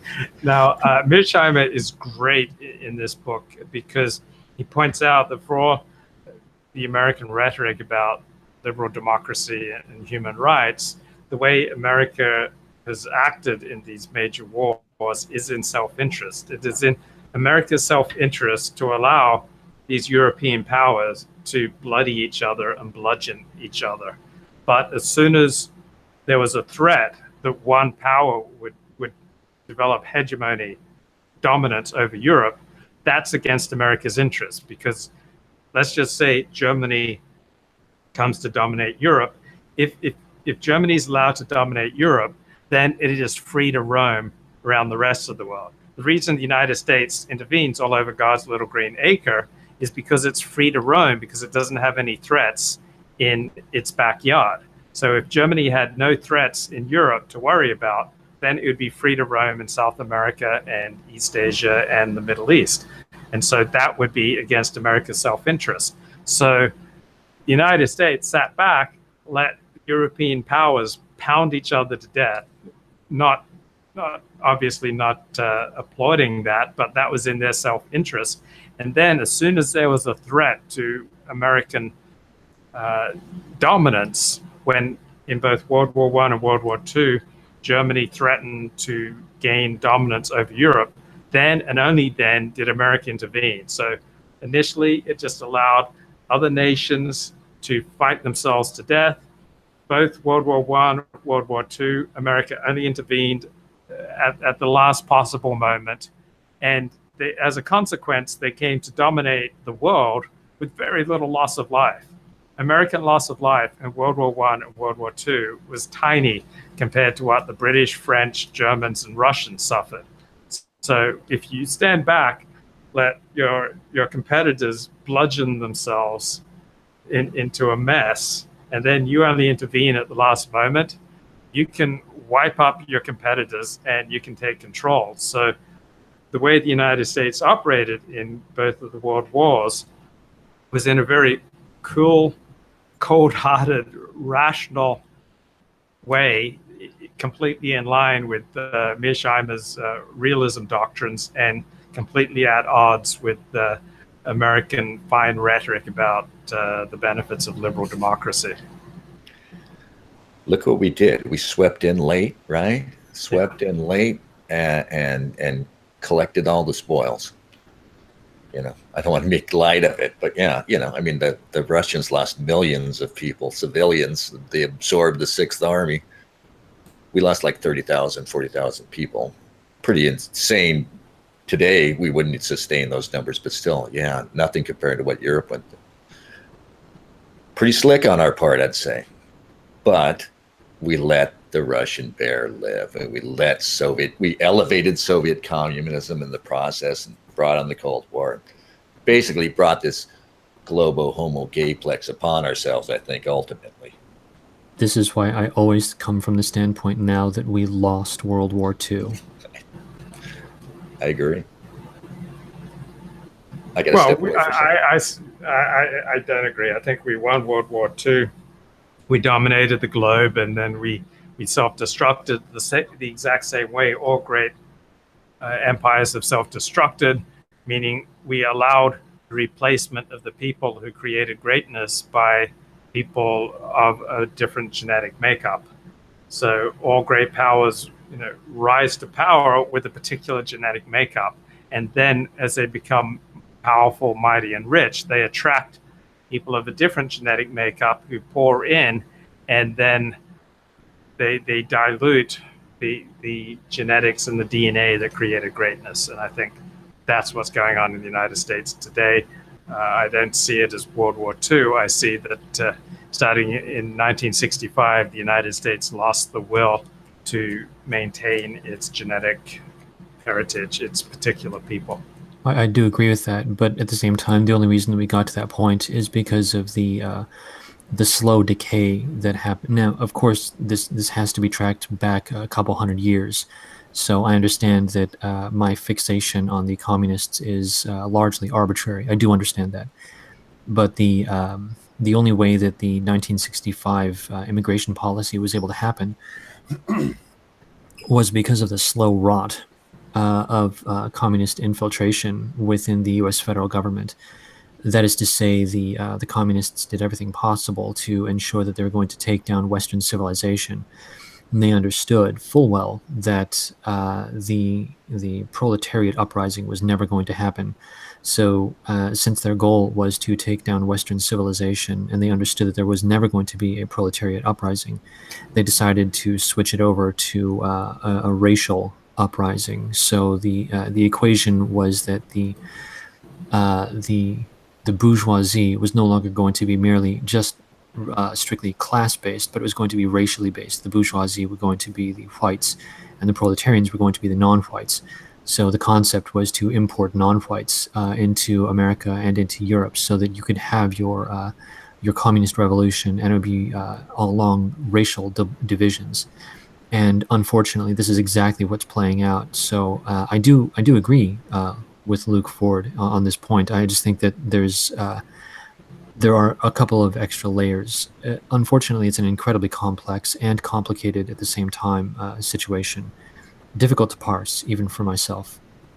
I wonder how much basic human sexual desire has to do with the death of civilizations, in that basically men want to stick it in anything that looks halfway decent. They don't particularly have great loyalty to their people and their nation's interests when there's an opportunity to have sex with low-class desperate refugees or outsiders. Men will do that. Think about all the Asian brides that American men brought back after World War II. Women also get some kind of tingle about immigrants. That I think both men and women enjoy being after snap-up people who are kind of desperate, people who don't have the same standards as the native population. And this very human tendency, I think, has got to be a significant reason for the fall of many great empires. Yeah. And it requires, therefore, some kind of societal discipline that severely restricts this. If you realize that your genetic heritage is the reason that your people has risen to prominence and your nation has become so powerful, you have to set forth some kind of standards to reduce the human desire to taste that mystery meat. Well, once you've cut yourself loose from your ethnic history, I mean, we're unique in the West. And everywhere else, they take it for granted that you come from a given ethnic family. They don't maybe call it a race. Maybe it's not important as a race, but you come from a certain region, a certain place, and most of your, you protect this genetic legacy, whether you speak of it as such or not. We pathologize that mentality. So this is what we have. Our women see these dumbass refugees coming in, and they're just like big men, masculine men, but like children too. Like they're the ultimate for a dipshit Western woman who doesn't know what to do with herself. She could get a big bear of a guy who needs to be treated like a child. I mean, I think that's what they want. But you talk about men, women are more treacherous than men now, I think. And when you see white girls marrying out, we're like a defeated people. we're the refugees, and they're marrying out because their own men were the defeated men, and they're marrying into more successful future, the diverse future that's being advertised. Think about a young girl now, right? And she's being sort of coaxed into it. Have a mulatto kid. He'll be president someday. It's Greg better. Greg Johnson says that when you see people pairing up, mating up outside of their race, there's always an instinctive feeling that there's something broken or wrong with them. And I think he has a point, and that doesn't mean that every single case of interracial relationships, reflects that there's something broken. No. But I do think, generally speaking, we do understand that someone who matches up and pairs up and marries outside of his race, that's coming from a place of brokenness. Well, she said something earlier too, and it's also like taking advantage. You see, I think a lot of guys who bring back war brides say, you're marrying down, whether you think of it or not, to take the advantage of getting somebody lower on the class scale, because that's less of a challenge, and you can, you get this submissive wife. And I could kind of relate to that if you were an American guy now and you think American women are completely spoiled, and you find some traditional woman who's going to shut up and be nice, But yeah, I think that's the idea. And women go for that, marrying down, I think, nowadays. Also, this idea that the non-white men are damaged. Sorry, Eke. Oh no, it's the large majority of people. I agree. There's a lot of damaged people out there, and it does. It's very unpleasant to look at sometimes. Here in Los Angeles, I see it all the time. There's a real sense of self-hatred, degradation. I'm not sure exactly what to call it, but just general ill feelings with regards to your own kind, and I refer to the white population, of course. There's a guy that I know personally. He's a millennial, and he once said to me, unironically, not as a joke, he meant it when he said it. He looked me in the eye as he said it. He said, "F white people," and I was like, and he's blonde-haired and blue-eyed. Yeah. And I saw the guy saying this, and I was horrified. I didn't know what to say. This happened a little over a year ago, so this is before I would have spat hot fire at him. But it's just so upsetting sometimes, because this is so pervasive in our culture and in our civilization that sometimes it throttles the imagination of what one can even do to combat the situation. I'm genuinely of the opinion that the majority of the leftists, they are an evolutionary cul-de-sac. They're going to implode demographically, and the only people that will continue to survive are only going to be the ones that physically breed, which means the conservatives. And this is going to have a twofold effect. On the one hand, we will suffer an incredible population collapse within my lifetime once the boomers die. And at the same time, after that population collapse occurs, there's going to be, of course, a period of unrest and instability. It's going to be fucking horrible. However, those who do survive, the ones that do bother themselves to reproduce, those people will be of a hardier stock, if only because they were born of the people who decided to survive.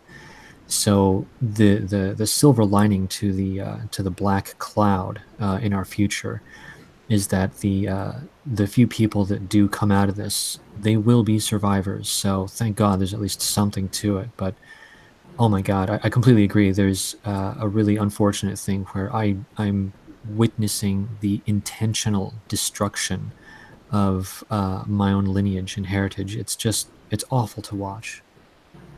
Well, what would confound that, though, is the ethnic aspect. We're going to stop. Liberal, secular, white Westerners will stop breeding, but the Muslims aren't going to stop breeding. The conservative Muslims won't stop breeding. The conservative other folks will not stop breeding. They're just going to push us out. We're not going to have a chance. We're going to be such a small group, say, left, that the only option for this little rump population of white Americans will be join Globo Homo, send your children off to it if you want them to have a good life, or stay back here like the South Africans, in their little enclaves. I actually think that what's going to end up happening is okay. So this is going to sound very cynical and terrible, Machiavellian even. The only reason that the God, there's no way for this to sound anything but just terrible. Go for it. The only reason that the Africans can have the population that they have really is because we feed them.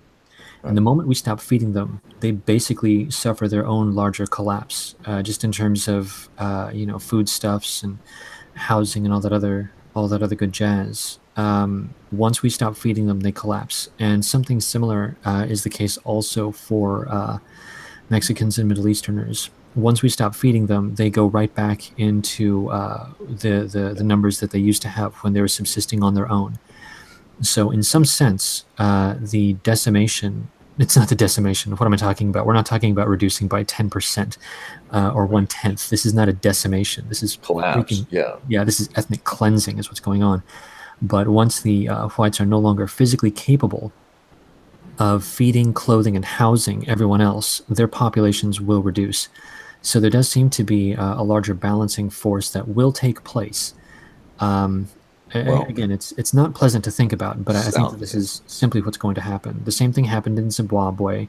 The same thing happened in, I forget, the one that was north, closer to Central Africa. I can't recall. Uganda, maybe, yeah. Yeah. Well, look what happened, though, dude. It should have happened that way, that, okay, the black South Africans want their country, and now the whites aren't producing anymore. But what happens is the same global community that forced apartheid out in the first place will prop up the South Africans as much as they can to keep it going. If things were to be allowed to take their course, maybe by now black South Africans would be handing some power back to their white neighbors and saying, yeah, run things again, because we can't.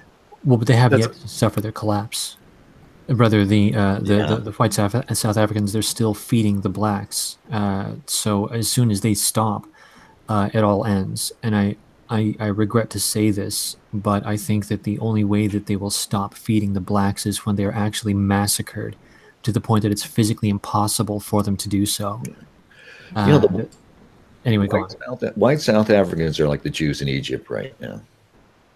They're captive people supporting these people, these ingrates, the black South Africans.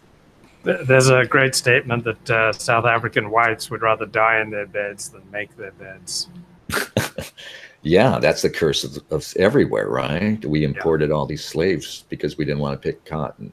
Great comment in the chat, quoting from some of the dire predictions of the Torah. This is the Torah's nightmare scenario. If you don't follow God's law, you will have sons and daughters, but you will not keep them because they will go into captivity. The foreigners who reside among you will rise above you higher and higher, but you will sink lower and lower. This is the Torah's perspective of a nightmare. This is like the most horrible thing that could possibly happen to you. The foreigners who reside among you will rise above you higher and higher, but you will sink lower and lower. Heed it, right? It is our time, man. It's chilling how prophetic it is. Yeah, welcome to America, buddy. Yeah, it's our time, and that should be on a plaque somewhere. Here's an interesting comment to Steve Saylor. It's amazing how immigration and climate is something you simply can't talk about. You just get shut up very quickly from a guy who works in the climate field. I even did a little work on the idea of exactly how much carbon we were adding by importing half of Guatemala. My findings basically agree with what Steve Saylor found, except it's a lot bigger importing from Central America rather than Mexico, because Mexico has a much higher carbon per person output. But it's completely unpublishable. Nobody at an environmental economics journal will look at it at all. It drives me crazy how doctrinaire conservatives are about climate change. There's something happening for sure. It does seem to be getting hotter, but it drives me crazy. The left can't recognize that you simply can't have immigration at the level we are and do anything about climate change. It's impossible. Well, yeah, also consider this. They bitch and moan all the time about how Americans, we use too much carbon, we use too much fuel, whatever. And they're like, oh, we have to reduce it, we have to stop it, and then they tell us, okay, white people, stop reproducing, stop, go ahead and die, just lay down and die, white people. And then at the same time, they decide, oh, well, let's go. Well, the population is collapsing. Let's import new people and then pretend that it's going to be okay, that they're not going to use carbon. It's insanity, of course. I mean, obviously, I fully understand that this is nothing more than the Kalergi plan of just population replacement, and that the goal fundamentally is to create a neo-feudalist system where you have a serf class of underlings, of low IQ underlings. I get it, I understand, but God damn it, it's fucking frustrating sometimes to watch. It's part of what you mentioned earlier. Like, if they don't come to the U.S. or the West, these people don't get to have the extra kids. So what's happening is, and it's corporate America behind a lot of this, right? They're just driving these people into the West so they can come here, have more kids, and buy more shit. But in the meantime, of course, they come here, they wreck schools, and they increase their own carbon footprint. It's astounding how that is sort of openly disengaged, right, from the discussion. They know nobody could deny that if they act like carbon is the biggest thing in the world, the biggest problem in the world, and nobody can deny it's driven by migration. Yet. Yeah. The plus side, though, and I really do, I have to get going, by the way, in the near future. I agreed to do something that I absolutely must do. But I again come back to the idea of the silver lining. For me, the silver lining is that we are going to suffer a collapse. We are going to suffer a grave situation that I'm unfortunately going to have to live through in terms of the opening volley. I think it's going to be multi-generational, but I'm going to see the very first flush of it, and I'm convinced I will not enjoy it at all. But on the other side of it, some time out, I honestly do think that the people who are going to be moving through it, they will be made of a heartier stuff. Just consider Generation Z. These people are born red-pilled because they have no choice but to acknowledge the reality of their situation. And I've been speaking to some Gen Z people, and they're in it to win it. So I do have hope for the future on a larger level. I just think that, I'm just not looking forward to the next couple of decades, really. So, you know. Australia's population will reach 25 million within 3 weeks, about 9 years earlier than forecast by the Howard government's intergenerational report from 2002. So missing by 9 years is quite a lot, notes Steve Saylor, but what could possibly go wrong unless less rain falls on Australia, as in the millennium drought of 1997 to 2009.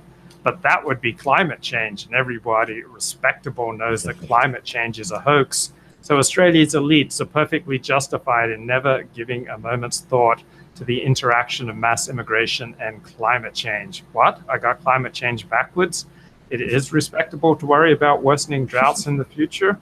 So then everybody respectable worries about the interplay of mass immigration and climate change. No?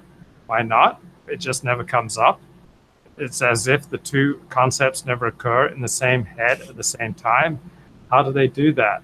You read Jared Diamond's 2005 book, Collapse, very carefully. You might note that Diamond is skeptical about whether Australia has enough water to support mass immigration. And contrary to their government and business leaders, 70% of Australians say they want less rather than more immigration. And that change that they talk, that increase has been all probably a non-white increase in population there, right? 100%. Wow. Okay, maybe not 100%, but like 80%. For sure. Anyway, they're importing an Asian overclass, of course, and some Sudanese underclass. Oh my God, dude! Freaking Sudanese! I don't know if you guys have been following that, but what's going on in? Isn't it Melbourne or something? Yeah. It's just absolutely crazy. They're going through situations that are approaching, actually they might be worse than what's going on in Paris. I mean, I've heard like crazy stories about how the Sudanese, they basically wander through neighborhoods completely unmolested, doing whatever they wish, breaking and entering, holding parties, just ravaging the landscape. It's just what is it? The party ship in the oh God, what? Adams, the Hitchhiker's Guide to the Galaxy. He had this one bit where there was a party that would basically go on raids, and it was a party that was contained in a spaceship, and they would just like, they were pirates, and they'd plunder everything for like guacamole and chips and crap and like daiquiris. And I basically think that the Sudanese in Melbourne are essentially like that, where they're really out. I mean, they're not intending to cause specific havoc or whatever, but they're just completely unchecked, and they're There's just no having checks. their own crazy party with no regard whatsoever to law and order at all. And in some cases, they revert to actual physical violence to take things from people. You hear these stories about how they run up to people and they just take their wallets and their phones or whatever. I mean, it's just horrible stuff. And it sounds like it's going to be approaching levels of violence that you would see like in Germany or in Paris or something like that. And it's just, oh my God. Yeah, it's just terrible. I The think Sudanese have like the worst reputation in Africa for what that's worth. So, I mean, bringing those folks directly into your country is testing things. I think that I mean, I'm trying to put a positive spin because psychologically I need to have good things to think about now and again. But I think that one of the nice things is that this is becoming so obvious and so difficult to suppress and so difficult to ignore that even average people are like, wait a second, actually something is up. And I think that in the near-term future, I think that, amongst the reasons why I think the communists are going to be a bit of an issue, in the near future, the conversation is going to shift into people openly discussing things like race realism. They're going to openly start discussing the problems with clashes of civilization. The unfortunate aspect of that is the natural consequence that the radical leftists will just arbitrarily declare everyone talking about it as a Nazi, and then everyone will be evil, which overall is a good thing because that means that the left will be further marginalized. As with the walk away movement that's going on right now, there could be a further repellent effect with regards to leftist rhetoric and declaring everyone a Nazi for noticing reality. But yeah, the freaking Sudanese, they're a great example of people being forced to recognize the situation for what it is, in much the same way that in Europe, the Muslim thing, they're being forced to recognize the situation for what it is. Yeah, I think more and more of those youngsters are getting red-pilled. The barista at Starbucks was reading Jordan Peterson. I don't know what that's worth. Then some other former liberal friend of mine sent me something recently, the latest outrage from MTV, some, anti-white horrible thing that he saw. Yeah, I think it needs to happen faster, though. I mean, those Sudanese, we need to be able to organize posses and just go round them up, Yeah, I don't think we're in that position just yet. I think I'm going to move out of Los Angeles because the 41,000 Somalis that are coming here. I talk about it all the time, but I'm very distressed about. Oh, it's a drop in the LA bucket, dude. I know it sounds like a drop, but it's really not, because when you think about 41,000, that's actually a sizable township here.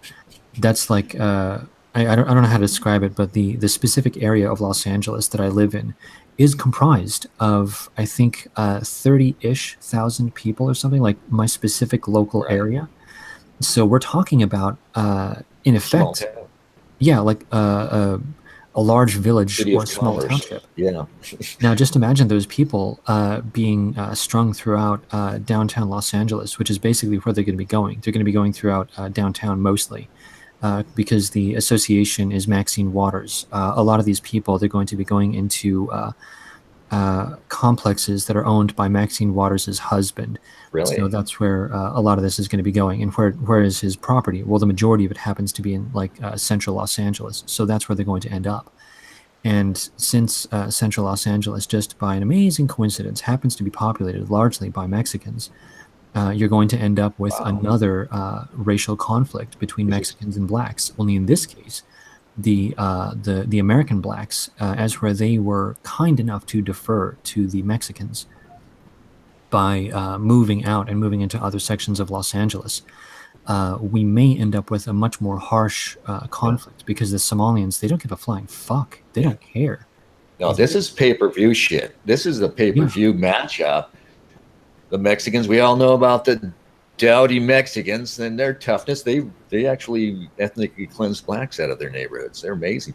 Yeah. But then again, Somalis are like the meanest people on the face of the earth. That's, of course, why we bring them to our countries. yeah. Man, I want to see it. I actually want to see it happen now. I'm sorry that you've got me excited about this. Okay, well, okay. Now, just go ahead and consider what happened in the early 2000s. I think it was somewhere around 2002-ish, plus minus.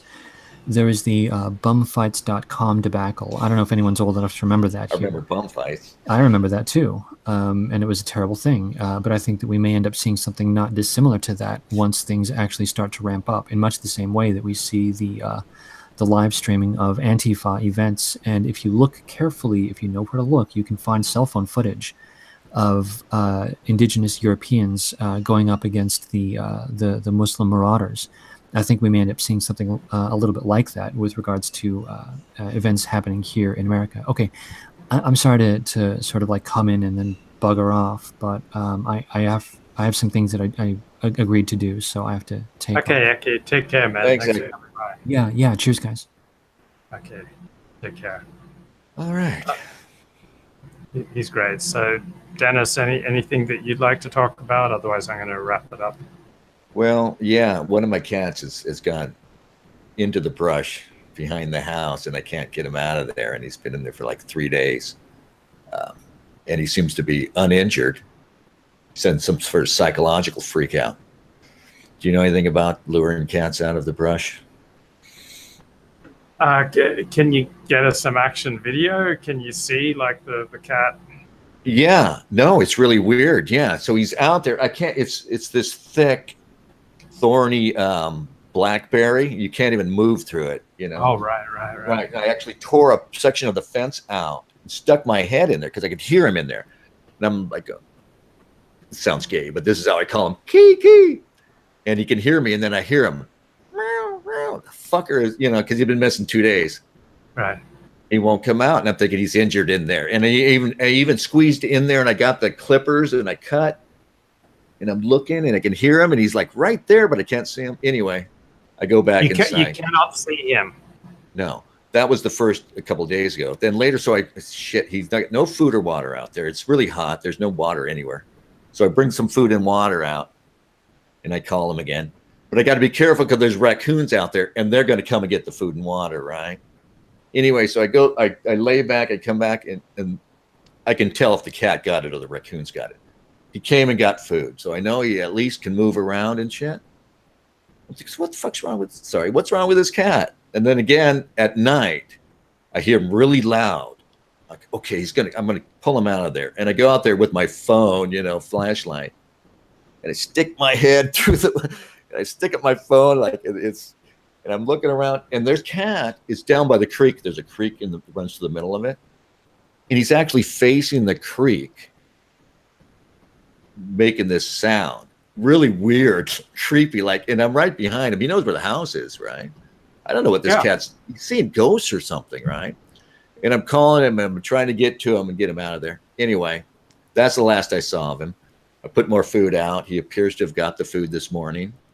So right now I'm just trying to keep him alive, like bringing food out to him until I can get him close enough to grab him or whatever happens. Pretty bizarre. So this cat would rather die in excruciating pain than live with you. He's like he joins my exes, basically in fleeing the household. And yeah. It wouldn't be the first person to choose homelessness over living here. No, I don't know what's wrong with him, but the other cat's still plenty happy. So he's a refugee, and he's looking for The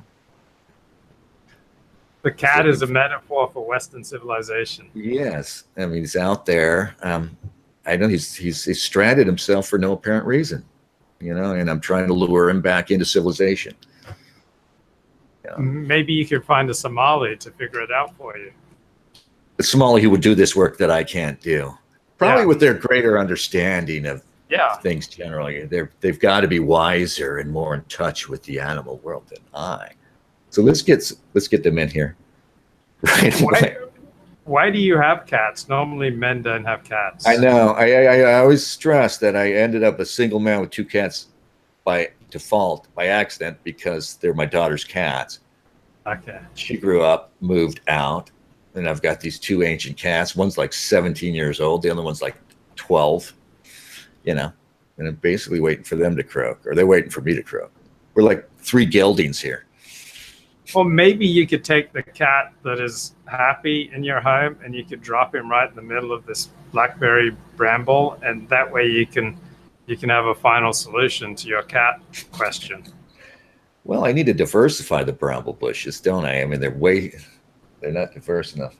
I need to invite the raccoons into the house because my borders are not moral, you know, and they will come in the house. They were trying to get in here last night. You know. So the whole Content Watcher says animals often go out alone to die. Yeah, that's what I'm thinking. But he's eating food, and I saw him, and he looks perfect. I expected to find him injured when like I said, I heard him, and he wouldn't come to me. I thought he's out there hurt or he's sick and he can't even move. But like I said, he's running around and stuff. So, and he's a weird cat. He's been psychologically weird. Well, I mean, if he insists on being a jerk, then maybe you just need to say Kaddish and let him go. Can I be honest? That impulse has gone through me where I thought, you fucker, I'm going to let you starve to death. That impulse is within me. You should know that. Because you're subsidizing antisocial behavior. Well, yeah, I got to take the Ayn Rand sort of libertarian perspective. You know, I can't give charity. You know, he's going to have to earn his way out there in the wild. That's what he's chosen to do, and I wouldn't want to. Yeah, it's pretty scary, though. Keep us up to date. We'll be watching your Twitter. Thanks. Yeah. Hopefully I'll rescue him by this time next week, and he'll be safe, and I can produce the cat. And see if you can get some action video. Yeah, I was going to. Yeah, I will. It's pretty cool. It was really creepy. Like I said, when I saw him down there by the creek, it was like Blair Witch because the light and everything and the way it looks in there. But, excellent. All right. Well, good luck on your cat catching. Thanks, Luke. Take care, everyone. Bye-bye. Thank you.